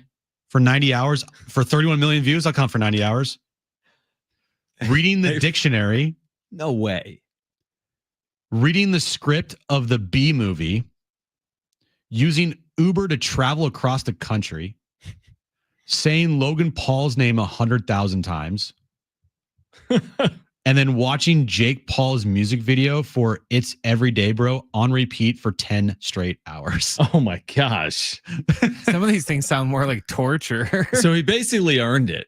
Well, by doing the worst things ever. But those are the type of things that people just like want to like, I don't know, but for whatever reason that hits. Why don't we do a wrap-up show where we mention everyone that's ever put on a Padres uniform and we go back and forth? A to Z. Or we do a wrap-up show where all we're doing is exorcisms. No, we're not doing that. No. That's done. Jim tried to do something last night on the wrap-up show. It didn't work perfectly. We decided that No. Let me just say it's fine. End of the show. It's okay. We didn't decide that. Don't say anything. I'll take the fall. Last night, I decided on the wrap-up show that John's Jackson Merrill rookie card was cursing him. Yeah, it was jinxed. That it was a jinx because when he bought that card, Jackson Merrill then went to a slump. He was hitting 467. Now, I also had a part to do with it as well. That's a way to deflect from your role. Yeah, again, I had a lot to do with it, but I do feel like we needed to exercise the demons in some way, and all we had was Jackson Merrill's rookie card to do that. So last night we lit candles on the wrap-up show, and I performed an exorcism where I read off what an exorcist would say to release a demon from whatever's being possessed by a demon. Merrill around. I thought, Brent, we were just like lighting candles and be like, Merrill, be better. And Jim starts breaking out like chants. And like, I mean, it got the power of Christ compels you. Dude, it got a little. Literally, that's what I said. I told him to stop. I'm like, can you please stop? This is getting weird. Yeah, John got scared. And then he wouldn't go outside to do his laundry because he was all scared too. Yeah. All right, that's a good start to the week. Very good start. Man, that flew just 4 hours. Let's do another hour. Unbelievable. Another hour? Yeah. Commercial free? No chance in We're hell. not going to do it. We're back tomorrow. 2 more SDFC tickets to give away. We'll get you ready for Padres and Blue Jays. If you missed anything today, go to sportssd.com or the iHeartRadio app. If you're listening to the podcast, please leave a review as well. For Brent and Jim, I'm John. Keep it here at San Diego Sports 760. Okay. Bye.